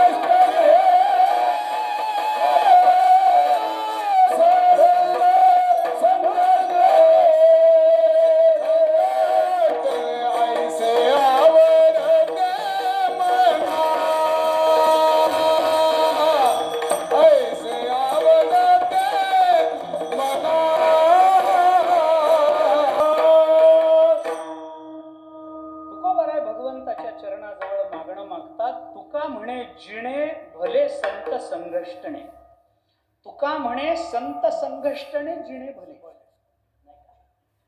तुकोबाराय म्हणाले देवा अशी एक गोष्ट या जगतामध्ये संत संगती मिळाली जीवन धन्य झालं. ती मिळाली पुन्हा काही मिळवायचं काम राहत नाही. भले भगवत संगती मिळो न मिळो काही फरक पडत नाही. संत संगती मिळाली बस झालं. दुसरं काही मिळवावं लागत नाही. संत संगती नाही मिळाली मिळालेलं सगळं वाया जातं. मी अशा कित्येक लोकांची उदाहरणं देईन आपल्याला इतिहासाची. सगळं मिळालं संत संगती मिळाली नाही वाया गेलं. पण काही जणांना काही मिळालं नाही नुसती संत संगती मिळाली सगळं मिळालं. संत संगती काय देत नाही महाराज आपल्याला काय देत. जाड्यम धियो हरती सिंचती वाची सत्यम. भर्तृहरीचं चिंतन. जाड्यम धियो हरती सिंचति वाचि सत्यम मानोन्नतिं दिशति पापम अपाकरोति चेतः प्रसादयति दिक्षु तनोति कीर्तिम सत्संगती कथयः किं न करोति पुंसाम. भरतहरी म्हणतात संत संगती माणसाला काय करत नाही. जाड्यम धियो हरती, आपल्या बुद्धीचं जाड्य घालवते. सिंचती वाची सत्यम, आपल्या वाचेवर सत्य त्याची पेरणी करते. मानोन्नतीम दिशती पापम अपाकरोती, आमच्या सर्व दिशांमध्ये आमच्या मानाची उन्नती करते संत संगती. पापम अपाकरोती, आमच्या जीवनातलं पाप निवृत्त करते. चेतः प्रसादयती, आमच्या चित्ताला प्रसन्नता देते. दिक्षु तनोती कीर्तिम, सगळीकडे आमची कीर्ती वाढवते. सत्संगती कथयः किं न करोति पुंसाम, सत्संगती माणसा करता काय करत नाही. एक सत्संगती मिळाली, सगळं मिळालं. मी आपल्याला उदाहरणं सांगतो. तीच उदाहरणं. रेड्याने काय मिळवलं होतं सांगा. संपत्ती होती, सत्ता होती, ऐश्वर्य होतं, सौंदर्य होतं. काय होतं रेड्याकडे? काही नव्हतं म्हणा, काही नव्हतं. तरीही आज रेड्याची समाधी आहे. आळ्याला गेलाय का नाही आपण मला माहित नाही. आळ्याला गेलाय ना? अरे गावात आहे रेड्याची समाधी. जगाताच्या पाठीवर रेड्याची समाधी दाखवा मला. आहे कुठं रेड्याची समाधी? नाही महाराज, वारी भरते त्या रेड्याची. वारी भरते, वारी. हो, चैत्रवारी, रेड्याची वारी म्हणतो आपण. आळ्याला त्या दिवशी कीर्तन करावं लागतं आम्हाला रेड्यासमोर. त्या दिवशी रेडा रेडा महाराज म्हणायचं त्याला. रेडा महाराज, काय अधिकार आहे, काय सामर्थ्य आहे. 4 पायाचा रेडा हो. काय मिळवलं होतं ते? काय मिळवलं होतं? काय नाही महाराज, एकच मिळालं होतं त्याला. ज्ञानोबारायांची संगती मिळाली. ज्ञानोबारायांचा हात डोक्यावर पडला, बस सगळं मिळालं. आता त्याला मिळवण्यासारखं काय रे? भिंतीने काय मिळवलं? नाही, भिंती आहे. भिंतीचं मंदिर आहे कुठं? दाखवा जगात. आळंदी सोडून भिंतीचं मंदिर. मी मंदिराच्या भिंती दाखवतो, तुम्ही मला भिंतीचं मंदिर दाखवा. आळंदी सोडून आहे जगाच्या पाठीवर. काय भिंतीनं मिळवलं होतं? एक जड भिंती व चालविली जड भिंती, जड भिंत, पण भिंतीचं मंदिर झालं. कशामुळं? काही नाही, ज्ञानोबारायची भावंड त्याच्यावर बसली. थोडं अजून जवळचं सांगतो. नेवासा, नेवाशाला गेला? नेवाशाला कशाचं मंदिर आहे? खांबाचं मंदिर आहे ना? कोणत्या खांबाचं मंदिर आहे? कोणत्या खांबाचं? ज्ञानोबारायांनी ज्या खांबाला टेकून ज्ञानेश्वरी सांगितली त्या खांबाचं मंदिर. बरोबर? मी थोडं गमतीचं बोलतो, ऐका. मला सांगा, एखादा महात्मा, एखादा कोणी माणूस खांबाला टेकून जर काही सांगत असेल तर खांबाकडे त्याची पाठ असेल का तोंड असेल? खांबाला टेकून जर बसला असेल तर खांबाकडे पाठ असेल का तोंड असेल? पाठ असेल की नाही? मला एवढंच म्हणायचंय, ज्ञानोबारायांनी ज्याच्याकडे पाठ फिरवली त्याचं जर मंदिर झालं तर ज्ञानोबाराय तोंड ज्याच्याकडे करतील त्याचं काय? ज्ञानोबारायांनी पाठ फिरवली त्याच्याकडे मंदिर झालं खांबाचं. काय संत संगती देत नाही सांगा ना? तुकोबाराय म्हणाले देवा संत संगती पाहिजे, दुसरं काही नको. एवढी एक संत संगती मला द्या, मला तुमच्याकडे दुसरं काही मागायचं नाही. भगवान म्हणाले नक्की एवढं एकच पाहिजे? तुकोबाराय म्हणाले दुसरं काही नको. तुका म्हणे जिणे भले, जगण्याचं भलं याच्यामध्ये देवा, बस मला आता काही तुमच्याकडे मागायचं नाही, यात संत संगती द्या. हे ऐकल्यानंतर भगवान पुन्हा विटेवरून खाली उतरले. तुकोबारायांच्या चरणाजवळ बसले. पुन्हा पदर पसरला, डोळ्यात पाणी आणलं, हात जोडले. भगवंतांनी तुकोबारायांना म्हणाले, तुकोबाराय तुम्हाला काही गरज नव्हती, पण मी मागा म्हणाल्यामुळे तुम्ही मागायला लागला. आणि मी मागा म्हणल्यानंतर तुम्ही फक्त संत संगती मागितली, ही गोष्ट खरी. मग आता तुकोबाराय म्हणाले पुढं काय? द्या ना मग संत संगती. भगवान म्हणाले, तुकोबाराय हा पदर तुमच्या समोर पसरलाय, तुम्ही संत संगती मागितली गोष्ट खरी, परंतु हात जोडून विनंती करतो, एवढं सोडून दुसरं काही मागा. एवढं सोडून काही मागा. हे देणं आपल्याच्याने होत नाही, मला माफ करा, हे देणं होत नाही. म्हणे का संत संगती तुम्ही मला देत नाही देवा? भगवान म्हणाले, अहो मलाच मिळत नाही, तुम्हाला कुठून देऊ? मलाच संत संगती मिळत नाही. अरे बहु अवघड, ही सोपी नाही संत संगती. माझ्यासारख्याला दुर्लभ आहे, थोर प्रेमाचा भुकेला आची दुष्काळ तयाला. अरे मलाच संत संगती मिळत नाही, मी त्यांच्या प्रेमाकरता असूसलो, मी तुम्हाला कुठून संत संगती देऊ? एवढं सोडून दुसरं काही माग. तुकोबाराय म्हणाले, देवा ह्याच्याकरता मी तुम्हाला आधी अट घातली होती. तुम्हाला देणं होत नाही, मग मी निघालो. मला आता तुमच्याकडे काही मागायचं नाही, मी निघालो. मी तुमच्याकडे संत संगती मागितली, तुम्ही देत नाही म्हणताना आता इथून परत जाताना गावागावामध्ये असा अपप्रचार करत जातोय, 19ला बघतोच तुमच्याकडे. पुढच्या वारीला इथं कोण येतं मी बघतो, गावात जाताना सगळ्यांना सांगून जातो, देवाकडे काही मागत जाऊ नका, तो देत नाही म्हणून. भगवंतानी पुन्हा हात जोडले, तुकोबाराय तोंडावर आलेला असताना तरी असा अपप्रचार करू नका, तुमच्या पाया पडतो. एवढी संत संगती. तुकोबाराय म्हणाले, देवा संत संगतीशिवाय दुसरं काही घेणार नाही, संत संगती द्या. भगवान म्हणाले, ठीक आहे, आता गत्यंतर नाही, तुम्ही वचना फिरती अधमजन म्हणालात ना, आता मी काही बोलू शकत नाही. मग भगवान म्हणाले, तुकोबाराय मला एक सांगा, तुम्ही संत संगती मागितलीत, मी तुम्हाला द्यायला पाहिजे, गोष्ट खरी, पण मला एक सांगा, संत संगती कशा करता? बोललो, देवा तुका म्हणे जिणे भले, जगण्याचं भलं व्हावं म्हणून संत संगती पाहिजे ना. मग तुकोबाराय मला एक सांगा, संत संगती मिळाल्यामुळे जगण्याचं भलं होतं हा सिद्धांत मला मान्य आहे, याच्याबद्दल वाद नाही. पण मला तुम्हाला असं विचारायचंय की किती काळाची संत संगती मिळाली तर जगण्याचं भलं होतं? तुकोबाराय म्हणाले, म्हणजे काय देवा, किती काळाची, प्रश्न काय? भगवान म्हणाले, मी सांगतो तुम्हाला, मला एक सांगा, वाल्हा कोळ्याला नारद महर्षी किती वर्ष भेटत होते म्हणून वाल्याचा वाल्मिकी झाला? तुकोबाराय म्हणाले, फार नाही देवा, थोडा वेळ. मग किती वर्ष संत संगती पाहिजे? तुकोबाराय म्हणाले, वर्ष काय करायचंय, कमी करा ना. भगवान म्हणाले, ठीक आहे, किती महिन्याची संत संगती पाहिजे? तुकोबाराय म्हणाले, महिने कशाला, कमी करा. किती आठवड्याची संत संगती पाहिजे? आठवडे लागत नाही देवा, जीवनाची धन्यता व्हायला, कमी करा. किती दिवसाची संत संगती पाहिजे? या दिवस फार झाला देवा, 24 तास, कमी करा ना. पण किती तासाची संत संगती म्हणजे जगण्याचं भलं होतं? तुकोबाराय म्हणाले, तासही फार झाले देवा, संत संगतीला एवढा वेळ लागत नाही, संत संगतीनं भलं व्हायला, कमी करा ना. किती मिनिटाची संत संगती? नाही ना देवा, कमी करा ना, कमी करा. किती क्षणाची संत संगती? नाही ना देवा, कमी करा ना. तुकोबाराय म्हणाले, अहो पूर्ण क्षण सुद्धा नको, अर्ध क्षण घडता संतांची अर्ध क्षण घडता, अर्धा क्षण. तुकोबाराय म्हणाले, देवा कमी करा ना, कमी करा. एवढी संत संगती काय करायची अर्ध्या क्षणाची? थोडी कमी करा अजून. संत संगतीचं फार महत्व आहे देवा, कमी करा अजून. बरं किती निमिष? निमिष म्हणजे कळतं का? निमिष काळाचं परिमाण आहे. निमिष म्हणजे आपली डोळ्याची पापणी खाली होऊन वर व्हायला जेवढा वेळ होतो लागतो की नाही, त्याला 1 निमिष म्हणतात. डोळ्याची पापणी खाली होऊन. मी जागा असणाऱ्यांबद्दल बोलतोय बरं का. जे झोपले त्यांची सकाळीच उघडायची, त्याला एकदा निमिष म्हणत नाही. हे आपली जे डोळ्याची पिटपिट चालू असते की नाही, त्याला म्हणतो मी. जे जागा आहेत त्यांच्याबद्दल बोलतो. डोळ्याची पापणी खाली होऊन वर व्हायला जेवढा वेळ लागतो तेवढे संत संगती. तुकोबाराय म्हणाले, फार झालं देवा, कमी करा. निमिषार्ध संत संगती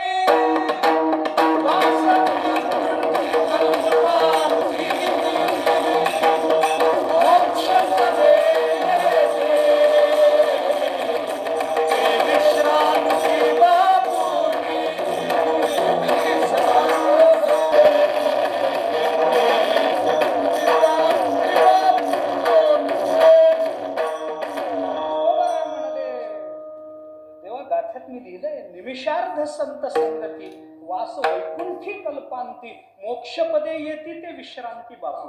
अर्ध्या निमिषाची संत संगती पुष्कळ झाली.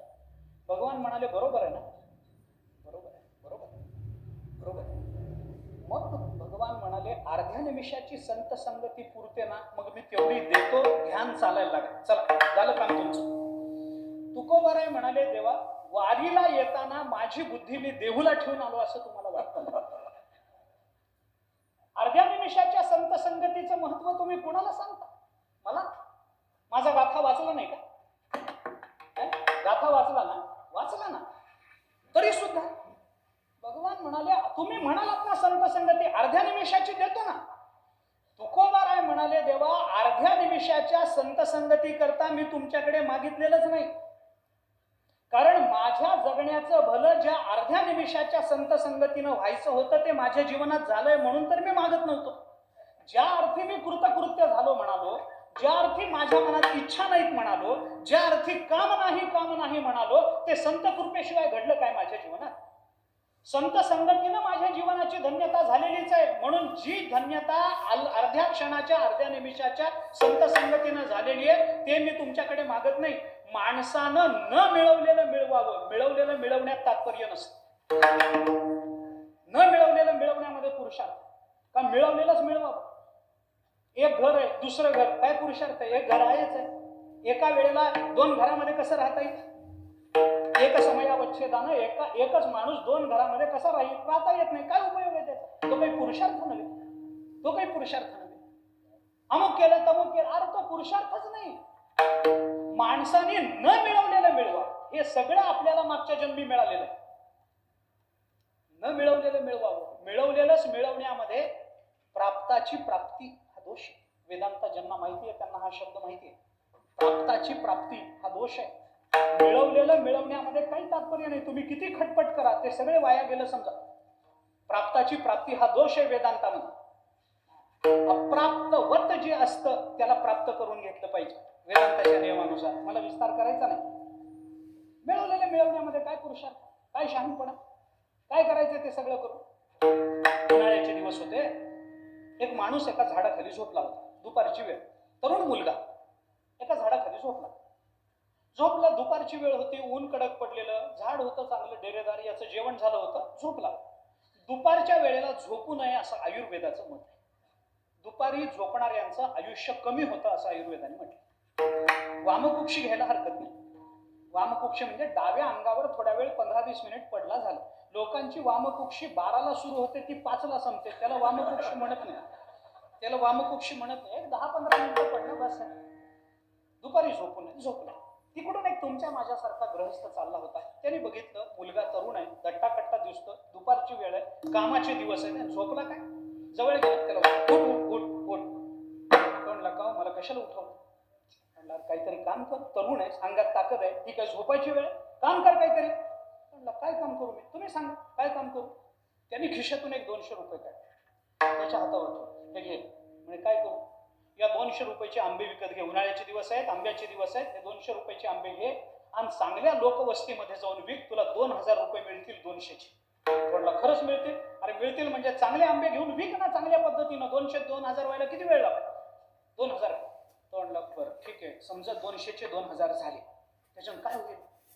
काय व्हायचंय? त्या 2000चे पुन्हा आंबे घ्यायचे, पुन्हा अजून चांगल्या लोकवस्तीमध्ये श्रीमंताच्या थोडंसं जाऊन विकायचे.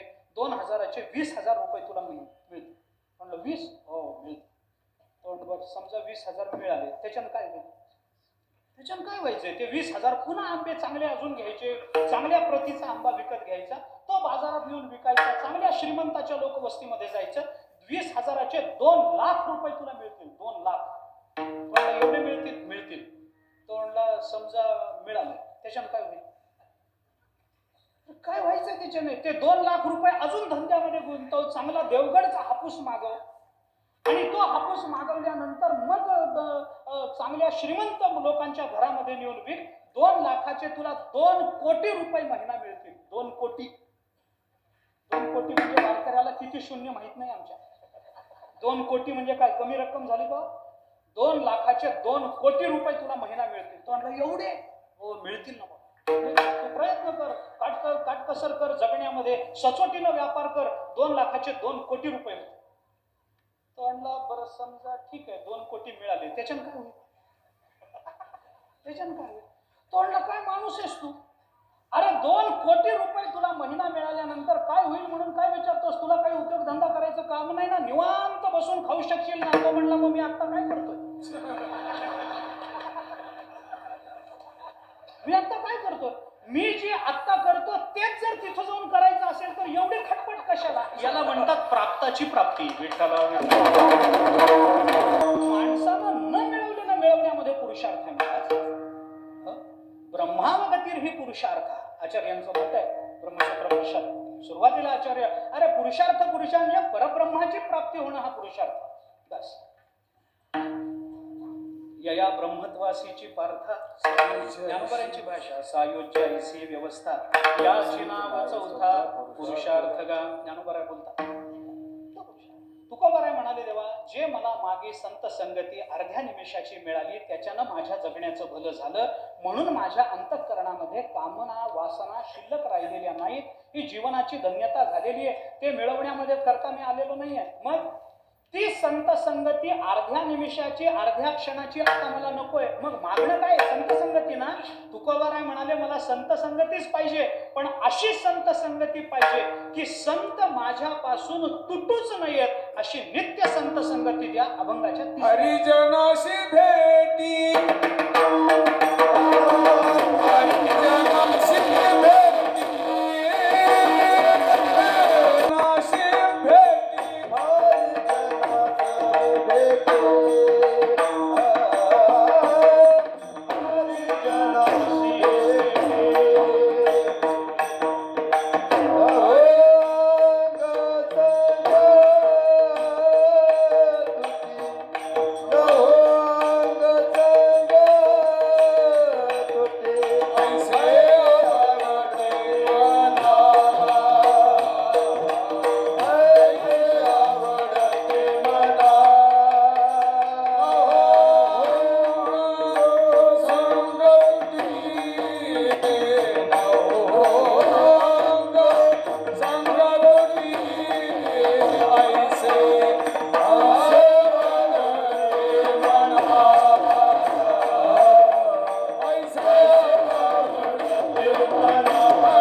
हरिजनाशी भेटी अंग संग तुटी न हो,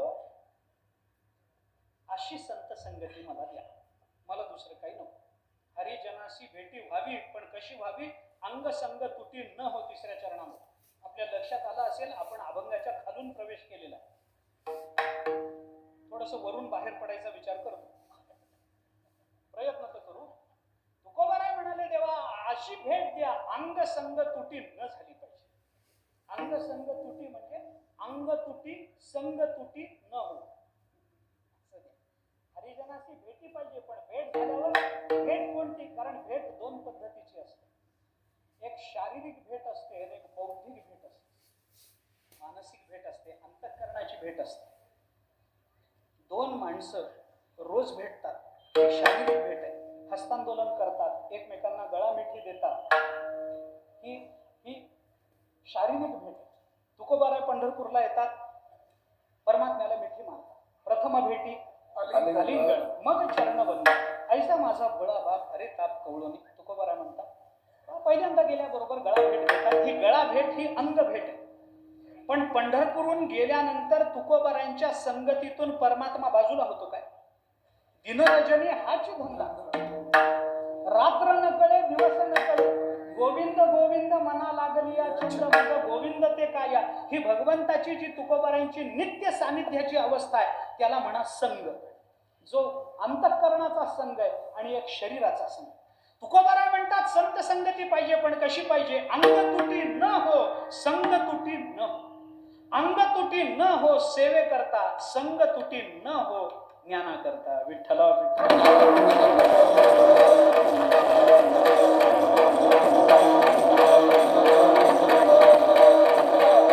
नित्य भेट पाहिजे, नित्य. नित्यम सज्जन संपर्कात विवेकादेव जायते, विवेकपाद पस्यैव भोगमोक्ष फले स्मृतौ.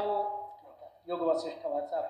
रामायण आपण ऐकताच आहात. रामायणाच्या पुढं योग वासिष्ठ, ज्याला महारामायण म्हणतात, वसिष्ठ मुनी रामचंद्र प्रभूंना सांगतात. असो, मी का बोलतो आपल्याला? तुकोबाराय म्हणाले, देवा ही अर्ध्या निमिषाची ना अर्ध्या संत अर्ध्या क्षणाची देऊन माझी बोळवण करून तुम्हाला चालणार नाही. अरे मी हाडाचा वारकरी आहे, मी काय असा लेचा पेचा नाही आहे. वारकऱ्याला काही कळत नाही असं समजू नका. मी म्हणतो, वारकऱ्याला जेवढं कळतं तेवढं जगात कुणालाही कळत नाही. माझी भाषा चुकीची वाटत असेल आपल्याला, तुम्ही म्हणाल काय वारकऱ्याला काय? त्याला जेवढं कळतं तेवढं कुणालाच कळत नाही. आता ह्याचा विस्तार करत नाही, म्हणून तो पंढरीचे वारकरी ते अधिकारी, मोक्षाचा अधिकारी आहे. मी गमतीनं सांगतो, तो अधिकारी मोक्षाचा म्हणजे मोक्ष मिळवण्याचा अधिकारी नाही, तो मोक्ष वाटण्याचा अधिकारी. म्हणजे मोक्षाने कुणाकडे जावं हे ठरवण्याचा अधिकारी वारकरी. असं आहे. आपल्याकडे अधिकारी असतो का नाही? सरकारी कार्यालयामध्ये पाटबंधारे अधिकारी म्हणजे पाणी कुठलं सोडायचं, कुठलं अडवायचं, कुठलं कुठं वळवायचं हे अधिकारी ठरवतो का नाही? त्याला अधिकारी म्हणतात, पाण्यावरचा अधिकारी. तसं वारकरी हा मोक्षाचा अधिकारी आहे. मोक्षाने कुठं जायचं, कुणाकडे जायचं, कुणापासून मोक्ष कसा वळवायचा, मोक्षाची सोडी बांधी केली. पुरुषार्थ सिद्धी चौथी घेऊन आपुल्या हाती रिगाला भक्तिपंथी जगात येते, नाही का? किती प्रमाण देऊ मी आपल्याला, किती प्रमाण देऊ? मोक्ष दुराराध्य तीर होय तरी तो आराधी तुझे पाय, तू धारील तेथ जाय पायी पूजायचं. आहेत ना प्रमाण आपल्याकडे? ज्ञानेश्वरी वाचा आपण. मी का बोलतो आपल्याला? भगवंताच्या संबंधातलं असलं तरी लावा संतांकडे, काही बिघडत नाही. मी का बोलतो आपल्याला लक्षात ठेवा. मुद्दा माझा असा, तुकोबाराय म्हणाले देवा असं मला वेड समजू नका, भोळा समजू नका. मी वारकरी आहे, भोळा आहे, पण भोळा म्हणजे कसा भोळा? तुका म्हणे भोळा जिंकू जाणे कळी काळा, असा भोळा आहे. भोळसट वेगळा आणि भोळा वेगळा. वारकरी भोळा आहे आणि बाकीचे भोळसट आहे, लक्षात ठेवा. तुकोबाराय म्हणाले असं जाणार नाही. मग नित्य संत संगती. भगवंताने विचार केला आता काय करावं. देतो म्हणालो होतो, थोडी घ्या म्हटलं, हे नित्य मागून बसले, आता काय करायचं? भगवंताने विचार केला, ठीक आहे. भगवान म्हणाले तुकोबाराय मला एक सांगा, मी तुम्हाला मागा म्हणालो, तुम्ही संत संगती मागितली. मी तुम्हाला थोडी देतो म्हणालो, तुम्ही नित्य मागितली. मी पुन्हा एकदा तुम्हाला विचारतो, मला सांगा ही संत संगती तुम्हाला पाहिजे कशाला? तुकोबाराय म्हणाले देवा सांगितलं ना मी तुम्हाला, तुका म्हणे जिणे भले, याच्याकरता संत संगती पाहिजे. हो ना? हो देव. मग भगवान म्हणाले आता मला तत्वज्ञान सांगत होता, प्राप्ताची प्राप्ती करून घेण्यामध्ये काही तात्पर्य नाही. आणि मला म्हणाला की अर्ध्या निमिषाच्या संत संगतीनं जीवनाचं भलं झालेलंच आहे, मग आता पुन्हा जगण्याचं भलं काय करून घेता संत संगती? म्हणजे तुम्ही पुन्हा तोच दोष पत्करता, प्राप्ताची प्राप्ती. मग कशा करता? तुमच्या जगण्याचं जर भलं झालेलंच आहे तर पुन्हा मागता कशाला संत संगती? जगण्याचं भलं झालं, आता संगती पाहिजे कशाला तुम्हाला? काही संत संगती नको तुम्हाला, जगण्याचं भलं झालंय, जा इथून निघा. तुकोबाराय म्हणाले देवा त्याच्याकरता मागितले नाही, मी संत संगतीचं महात्म्य सांगितलं तुम्हाला. तुका म्हणे जिणे भले, पण मी तुमच्याकडे का मागितली? का मागितली? भगवान म्हणाले का मागितली? मग जगण्याचं भलं झालं तर पुन्हा संत संगती का मागता?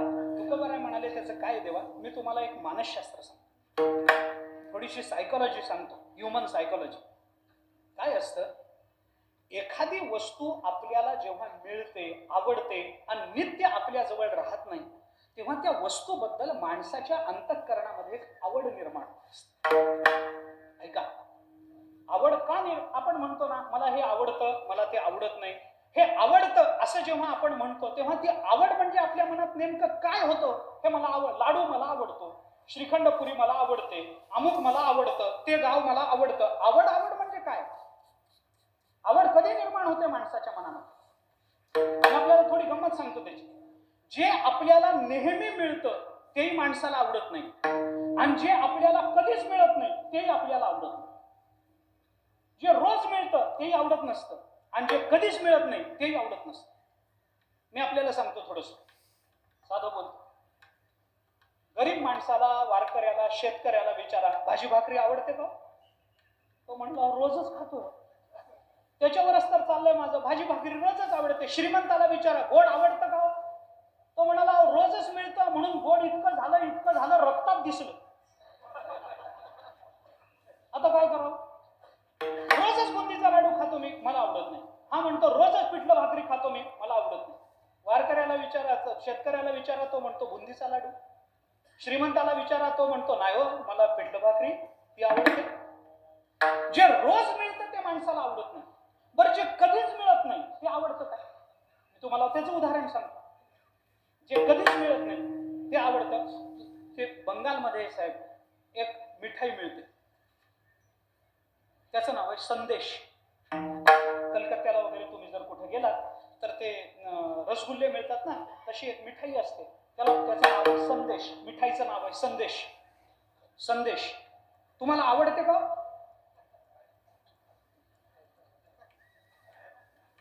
संदेश नावाची मिठाई आवडते तुम्हाला?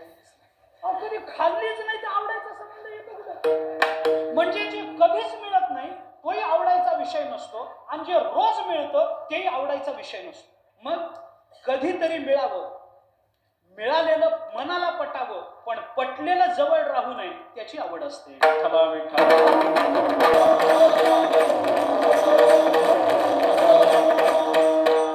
त्यामुळं तुकोबाराय म्हणाले, देवा संत संगती अर्ध्या निमेषाची मला मिळाली होती, जगण्याचं भलं झाल्यामुळं मला आवडली होती, पण मला नित्य प्राप्त न झाल्यामुळे मी तुम्हाला संत संगती मागितली, कारण त्या संत संगतीबद्दल माझ्या मनामध्ये आवड निर्माण झाली. महाराज अभंगाच्या ऐसे आवडते मना, ऐसे आवडते मना, ऐसे आवडते मना, ऐसे आवडते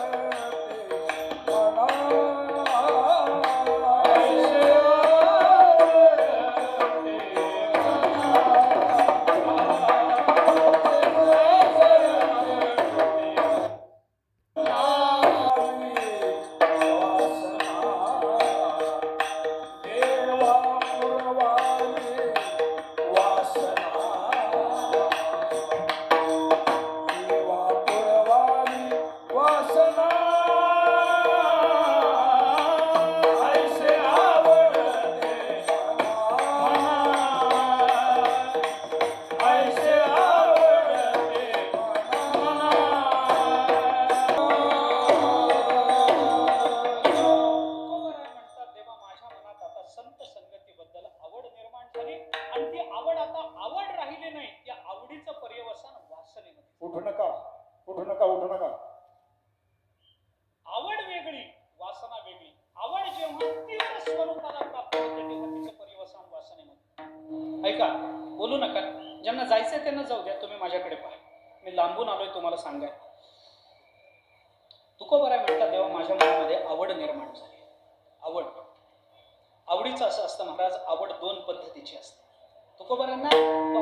तुकोबारायांच्या मुख्य आवडी दोन. एक देव आवडतो आणि संत आवडतो, संपलं. सर्व संगे विट आला, तू एकाला आवड असेल बस, आता दुसरं काही आवडत नाही आम्हाला. आणि दुसरं संत संगती आवडत. आवड दोन पद्धती, देव आणि संत सोडून तुकोबारायांना. पण तुकोबारायांच्या अनेक अभंगामध्ये वेगवेगळे आवडी. पंढरी, पांडुरंग, चंद्रभागा, इंग, पुंडलिक, हे सगळंच आवडतं. आवड दोन प्रकारची. आवड दोन प्रकारची काय असतं? एक मुख्य आवड आणि एक अनुषंगिक आवडीचे दोन प्रकार. मुख्य आवड म्हणजे जी आवडीचा जो विषय आहे तेवढंच आवडणं मुख्य आवड, आणि त्या आवडीच्या विषयाच्या संबंधानं काही आवडणं याला म्हणतात अनुषंगिक आवड. हे अवघड होत असलं तर सोपं करू. मला सांगा, जाऊ द्या हे सगळं सोडून द्या, मला एक प्रामाणिक उत्तर द्या. आपण देवाच्या दारात, संतांच्या दारात बसलोय, खोटं बोलू नका. तुमचा मेहुणा तुम्हाला आवडतो का? मेहुणा म्हणजे कळतं काय? मेहुणा कोण? बायकोचा भाऊ आवडतो का? आवडतो. मोकळं बोला, काही घाबरू नका तुम्ही, काही होत नाही. एवढं काय घाबरायचं त्याला? काही घाबरू नका. मेहुणा आवडतो का? नाही आवडतो. हिंदीत अशी म्हण आहे महाराज, सारी दुनिया एक तरफ, जोरू का भाई एक तरफ, असं हिंदीत म्हणतात. इतकं आवडतं. मेहुणा आवडतो का? नाही आवडतो. आवडू द्या, मला काही त्याच्याविषयी कर्तव्य नाही. आवडू द्या, तुमची आवड तुमच्याजवळ, मला त्याच्याबद्दल काही म्हणायचं नाही. मेहुणा आवडतो ना? आवडतो. मला पुढच्या प्रश्नाचं उत्तर द्या, का आवडतो? मेहुणा आवडतो का? नाही आवडतो. का आवडतो? का आवडतो सांगा ना. बायकोचा भाऊ म्हणून, म्हणजे बायको मुख्य आवड, मेहुणा अनुषंगिक. विठ्ठला विठ्ठला. तुकोबाराय आवडे पंढरी म्हणतात. पंढरपुरात आवडण्यासारखं काहीच नाही. लहान लहान बोली, एक माणूस जाऊ शकेल एवढीच बोल, आणि त्याच्यातही समोरून पंढरपूरच्या म्हशी आल्या तर वारकऱ्याचे हाल विचारू नका. काय आवडण्यासारखं? सगळीकडे अस्वच्छता. काय मिळतं तिथं? काही मिळत नाही. जाताना सरळ जायचं आणि येताना ताप घेऊन यायचा. वारी झाली की आहेच अंगात कसतरी, कसकस आहेच आहे अंगामध्ये, होतच आहे. काय मिळतं पंढरपूरला? काय चांगलं आहे? पाणी प्यायचं म्हटलं तर चंद्रभागेला शुद्ध पाणी नाही प्यावं असं म्हटलं. काय मिळतं? काय सुखसुविधा आहे तुम्हाला? गरम पाणी मिळतं आंघोळीला? काय मिळतं? नुसती पिशवी अडकवायला 200 रुपये, खुंटीला अडकवायचे 200 रुपये. काय सुखसुविधा आहे पंढरपूरमध्ये? बरं, पंढरपूरपेक्षा चांगली गावं नाहीत का जगाच्या पाठीवर? तुम्ही मुंबईला जाऊन पहा. अरे केवढी जागा, किती किती पंढरपूरमध्ये किती, एका खोलीमध्ये 15-15, मुंबईमध्ये केवढी जागा आहे, किती जणांनी या, इथले नाही पुरले तर बांगलादेशमधून या, हरकत नाही, आम्ही त्यांना आश्रय द्यायला तयारच आहोत. जागा भरपूर मुंबईमध्ये, सुखसुविधा सगळ्या, तुम्ही तोंडातून नाव काढा ती वस्तू मुंबईमध्ये हजर, मुंबईमध्ये सगळं मिळतं. पण तुकोबारायांच्या 4000 अभंगामध्ये एकाही अभंगामध्ये तुकोबारांनी म्हटलं नाही आवडे मुंबई. का नाही? तुकोबारांची मुख्य आवड आहे परमात्मा पंढरीनाथ, आणि तो परमात्मा ज्या गावात राहतो ते गाव आवडतं. परमात्मा ज्या गावात राहतो त्या गावातून वाहणारी नदी आवडते. परमात्मा ज्या गावात राहतो त्या गावातली मंडळी आवडतात. परमात्मा ज्या गावात राहतो त्या गावात राहणारं लिंग आवडतं. परमात्मा ज्या गावात राहतो त्या गावातली मृत्तिका सुद्धा परमात्मा म्हणून कपाळाला लावायची तुकोबारांची तयारी. तुकोबाराय म्हणतात देवा तसं संत संगती ही आमची मुख्य आवड. तुकोबारांचे शब्द पहा, आईसे आवडते म्हणा, मला आवड आहे, गरज आहे म्हणत नाही तुकोबार. गरज नाहीये माझ्या जीवनाची संत संगती, ही आवड आहे, गरज वेगळी. तुम्ही आम्ही संत संगतीत जाऊ तर कदाचित ती गरज असेल, पण तुकोबाराय संत संगतीची अपेक्षा करतात, ती आवड, गरज वेगळी, आवड वेगळी. काय सांगू मी तुम्हाला, किती फरक सांगू गरज आणि आवडीत. एक सांगू, जाता जाता सांगतो. गरज ही व्यभिचारी असते, आवड ही अव्यभिचारी असते. कशा गरजेला काही चालतं. भूक लागली, माणूस 2 दिवस पोटामध्ये अन्न नाही, एखाद्या दारामध्ये गेला, माय बा भिक्षा वाढा. ती बाई म्हणाली नाही हो, काही ताजं केलेलं नाही, तर तो म्हणतो का नाही ना, मग नंतर येईल असं म्हणतो का? तो म्हणतो ताजं नसलं तर शिळ वाढा, कालची नाही परवाची भाकरी वाढा, भाकरी नसेल तर पोळी द्या, पोळी नसेल तर नुसता भात द्या, भात नसेल तर नुसती विटलेली असेल तरी आमटी द्या, पाणी सुटलेलं असेल भात द्या, नाही कपर दूध द्या, एवढं मला द्या, आता जर नाही खाल्लं तर प्राण जातील माझे, काहीतरी द्या. विटलेलं असलं तरी चालेल, शिळ पाक चालेल, न तुटणार चालेल, तुमच्या मुलाचं उष्ट असेल चालेल, पण आत्ता माझ्या पदरात काहीतरी घाला, मी नाही खाल्लं तर मी मरीन. 2 दिवस ज्याच्या पोटामध्ये अन्नाचा कण नाही त्याला अन्न मिळणं ही त्याची गरज आहे. गरज म्हणतात. हे नाही तर ते नाही तर ते नाही तर ते, काही चालतं. आपल्याकडे म्हण आहे, सगळी सांगत नाही, अर्धी सांगतो, वेळेला केळं. पुढचं सांगायचं कारण नाही, आहे का नाही? हे नाही मिळालं ते नाही मिळालं ते, याला म्हणतात व्यभिचार. एकावर अवलंबून नाही, ह्याला म्हणतात व्यभिचार. गरज ही व्यभिचारी असते, आवड व्यभिचारी नाही. गरज आवड म्हणजे अव्यभिचार, बिलकुल बदलायला तयार. एका वारकऱ्याला गुलाबजाम आवडायचे. आवड म्हणजे काय सांगतो.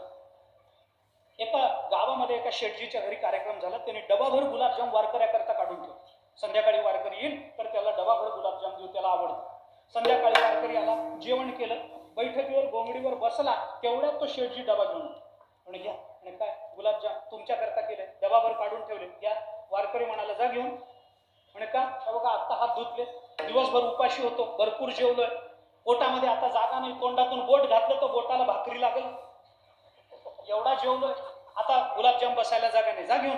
शेठजी म्हणाला महाराज असं म्हणू नका, तुमच्याकरता पोराबाळांना खाऊ दिलं नाही, बघा तरी नुसतं डबा उडून एकदा बघा तरी कसे पाक उरलेत, कसे तळलेत, रूप पाहता लोचनी, नुसतं एकदा बघा तरी कसे झाले ते. तोंडला नाही हो, पोटामध्ये जागा नाही, काय गुलाबजामचं मला सांगता? अहो नाही, तुम्हाला आवडतात म्हणून मी घरात कोणाला हात लावू दिला नाही, दिवसभर सांभाळून ठेवले, असं करू नका, मी एवढ्या कष्टानं आणले, माझ्याकरता नावाला एक खा, माझं म्हणणं नाही सगळा डबा ठेवून घ्या, जेवण झालं ना तुमचं, भरल्या गाडीला काय सुपाचं वजन असतं काय? एक गुलाबजाम माझ्यासाठी नावापुरता म्हणून खा. वारकरी नावाला एक गुलाबजाम खायला जातो, तो नावालाही एक ठेवत नाही. याला म्हणतात आवड. 2 दिवस ज्याच्या पोटामध्ये अन्नाचा कण नाही त्याला अन्न मिळणं ही त्याची आवड आहे, पण भरल्या पोटी डबाभर गुलाबजाम संपवणं ही त्याची आवड आहे, गरज नाही. अन्न नाही पोटामध्ये, अन्न मिळालं गरज आहे, पण पोट भरलेलं असताना गुलाबजाम मिळाला ही त्याची आवड आहे. तुकोबाराय म्हणतात देवा संत संगती मला मिळालेली आहे, आता गरज राहिली नाही, आईसे आवडते मला. आईसे पदाची संगती कुठं लावायची? वरून खाली येताना लागत नाही. देव वसे चित्ती त्याची घडावी संगती, कैसे ऐसे आवडते म्हणा, कैसे लागत नाही. मग ऐसे म्हणजे कैसे? हरिजनाशी भेटी नहो अंग संग तुटी ऐसे आवडते म्हणा. देवा पुरवावी वासना, देवा आमची ही वासना तुम्ही पूर्ण केली पाहिजे. भगवंताच्या लक्षात आलं, आता तुकोबाराय काही ऐकत नाही. शेवटी भगवंताने विचार केला. भगवान म्हणाले, ठीक आहे तुकोबा राय, तुम्ही काही हारता असं दिसत नाही, संत संगती घेतल्याशिवाय जाल असं दिसत नाही. माझा एक शेवटचा प्रश्न आहे, कारण माझ्या हातात एकच चरण राहील. एक शेवटचा प्रश्न तुम्हाला विचारतो. म्हणे काय, बोला. भगवान म्हणाले, तुकोबाराय, मी म्हटलं म्हणून तुम्ही मागितलं, तुम्ही संत संगती मागितली, मी थोड्या वेळाची देतो म्हणालो, तुम्ही कायमची मागितली, मी कारण विचारलं, तुम्ही आवड हे कारण सांगितलं, मला तुम्हाला संत संगती द्यायला पाहिजे. म्हणजे द्यायलाच पाहिजे देव. भगवान म्हणाले, तुकोबाराय, ह्याच्या पुढं कानाला खडा, कुणालाही मागा म्हणायचं नाही, म्हणणार नाही. पण मला एका प्रश्नाचं उत्तर द्या. ज्या संत संगती करता गेले 1.5 तास तुमचं माझं भांडण चाललं, ज्या संत संगती करता तुम्ही मला नाही नाही ते बोललात, वचना फिरती अधमजन म्हणालात, विचारतो वचनाधी म्हणून मला सांगितलं, हे सगळं तुम्ही मला सांगितलं, माझ्याबरोबर 1.5 तास झाला त्या संत संगती करता तुम्ही भांडताय. गोष्ट खरी आहे. मला एक सांगा तुकोबाराय, ज्या संतांच्या संगती करता प्रत्यक्ष परमात्म्याशी भांडायला तुम्ही तयार झालात, त्या संतांची संगती तुम्हाला पाहिजे म्हणता, ते संत आहेत कोण, कुणाला संत म्हणता तुम्ही सांगा. तुम्ही कुणाला संत म्हणता हे मला एकदा कळलं की त्याची संगती मी तुम्हाला देतो. तुम्ही कुणाला संत म्हणता? तुकोबाराय म्हणाले, देवा तुम्हाला ऐकायचं, तुम्हाला काय वाटतं मला संत कळालेत नाही? आंधळेपणानं मी तुम्हाला म्हणतोय, अरे भक्ताईसे जाणा जे देही उदास, अशी व्याख्या करून बसलेला मी आहे, मला संत संगती कळणार नाही, संत कळणार नाहीत काय? भगवान म्हणाले, तुम्ही बोला ना, व्याख्या काय करता तुम्ही संतांची? संत कुणाला म्हणता? देवाला वाटलं तुकोबाराय म्हणतील फेटा बांधणारा संत, तुकोबाराय म्हणतील कीर्तन करणारा संत, तुकोबाराय म्हणतील धोतर नेसणारा संत, तुकोबाराय म्हणतील बुक्का लावणारा संत, स्वतःला बुक्का लावणारा संत, तुकोबाराय म्हणतील अष्टगंध लावणारा, गोपीचंदन लावणारा संत. पण तुकोबाराय म्हणाले, देवा तुम्हाला संतांची व्याख्या ऐकायची, मी कुणाला संत म्हणतो? म्हणे सांगा कुणाला संत म्हणता? तुकोबाराय म्हणाले, देवा मी कुणालाही संत म्हणत नाही. तुकोबारायांनी संतांची जी व्याख्या केली ती अभंगाच्या पहिल्या चरणात. देववसीची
संत कोणाला म्हणतात? तुकोबाराय म्हणाले, देव वसे चित्ती त्याची घडावी संगती. त्यांची संगती मला द्या ज्याच्या चित्तामध्ये देव वसला. ज्याच्या चित्तामध्ये देव वसला त्याला संत म्हणायचं असेल तर मग तुम्ही आम्ही संतच आहे. देव काही फक्त त्यांच्या चित्तात आहे, तुमच्या आमच्या चित्तात काही भूत आहे का? तोच परमात्मा आहे. सर्वस्यच अहं हृदय मत्तस्मृतिर्ज्ञानम सर्वांच्या हृदय देशी, संतांच्या हृदय देशी नाही, सर्वांच्या हृदय देशी मी अमुक आहे. ऐशी बुद्धिस्पुरे अहर्निशी ते वस्तुगामी. ईश्वर सर्वभूतानां हृदयेषु अर्जुन तिष्ठती भ्रामयन् सर्वभूतानि. म्हणून तुकोबाराय म्हणाले ज्याच्या चित्तामध्ये देव वसला. तुकोबा भगवान म्हणाले मग तर कुणाची संगती घ्या. तुकोबाराय म्हणाले कुणाची घेऊन चालत नाही. का चालत नाही? देव वसेची व्याख्या काय करता? तुकोबाराय म्हणाले देवा कधी गीता ऐकली काय, वाचली काय? भगवान म्हणाले बोला काय सांगू. तुकोबाराय म्हणाले सबंध गीतेमध्ये तुम्ही कधीतरी चित्तात देव वसणं आणि देव चित्त देवाला देणं एकच की नाही? तुकोबाराय म्हणाले मला एक सांगा देवा, संपूर्ण गीतेमध्ये तुम्ही अर्जुनाला वारंवार म्हणाला अर्जुना चित्त दे, तू म्हण हे मीची करी, माझी या भजनी चित्त दे. एकदा तरी म्हणायचं मी चित्तात येतो. असं होत नाही. चित्त देवाला देणारा आणि देव चित्तात बसणारा हे दोन वेगळे. जो चित्त देवाला देतो तो जीव आहे आणि ज्याच्या चित्तात देव येऊन बसतो तो संत. कारण का? कारण जीव अंश आहे. अंशी भावसंबंधामध्ये अंशाला अंशीकडे जावं लागतं, अंशी अंशाकडे येत नाही. त्यामुळं अर्जुना चित्त मला दे, कारण तू अंश आहेस, मी अंशी आहे, तू माझ्याकडे ये. पण संतांच्या बाबतीत चित्त इतकं व्यापक झालेलं असतं. भगवंतांनी स्वतःनी सांगितलंय आपल्याला ज्ञानेश्वरी, तयाचे चित्त गवसणी व्यापका मज. त्यांचं चित्त मज व्यापकाला गवसणी इतकं. म्हणून बैसला गोविंद जडोनिया चित्ती आदितेची अंती अवसानी तुकोबाराय म्हणतात. आणि म्हणून तुकोबारायने सांगितलं देवा संतांची संगती द्या, इतरांची देऊ नका. मला इतरांच्या संगतीत जाण्याची इच्छा नाही, कारण संत म्हणजे सगळं. अर्जुना गातो भक्तू तोची योगी तोची मुक्तू, तो वल्लभा मी कांता ऐसा पडेल. एवढा फरक. म्हणून या मुक्ताची संगती दे म्हटलं नाही, योग्याची संगती दे म्हटलं नाही, कर्म्याची संगती दे म्हटलं नाही. संत संगती मागितली, भक्ताची संगती मागितली. कारण मुक्त वेगळा असतो, संत वेगळा असतो. जागेवर बसून ज्ञान झालं की त्याला मुक्त म्हणतात आणि ज्ञान झाल्यावर जो जागेवर बसत नाही त्याला संत म्हणतात. एवढा फरक. आणि म्हणून तुकोबाराय संतांच्या संगतीची अपेक्षा व्यक्त करतात. तीच अपेक्षा आपणही व्यक्त केली पाहिजे. तीच अपेक्षा नामदेवराय आता आपल्याकडे आलेले आहेत. त्यांच्या संगतीचा नित्य चिंतन आपण केलं पाहिजे. त्यांच्या संगतीत जाण्याचा विचार आपण सर्वांनी केला पाहिजे. म्हणून सर्वांना प्रार्थना करतो, देवाकडे मागायचंच असेल तर संत संगती सर्वांनी मागावी, आपल्या जीवनाची कृतार्थता करून घ्यावी. अधिक बोलणार नाही. दोन्ही भजनं एका पाठोपाठ एक घेतो. सेवा भगवंताच्या, संतांच्या, नामदेवरायांच्या, सद्गुरूंच्या चरणी समर्पित करतो आणि थांबतो. विठोबा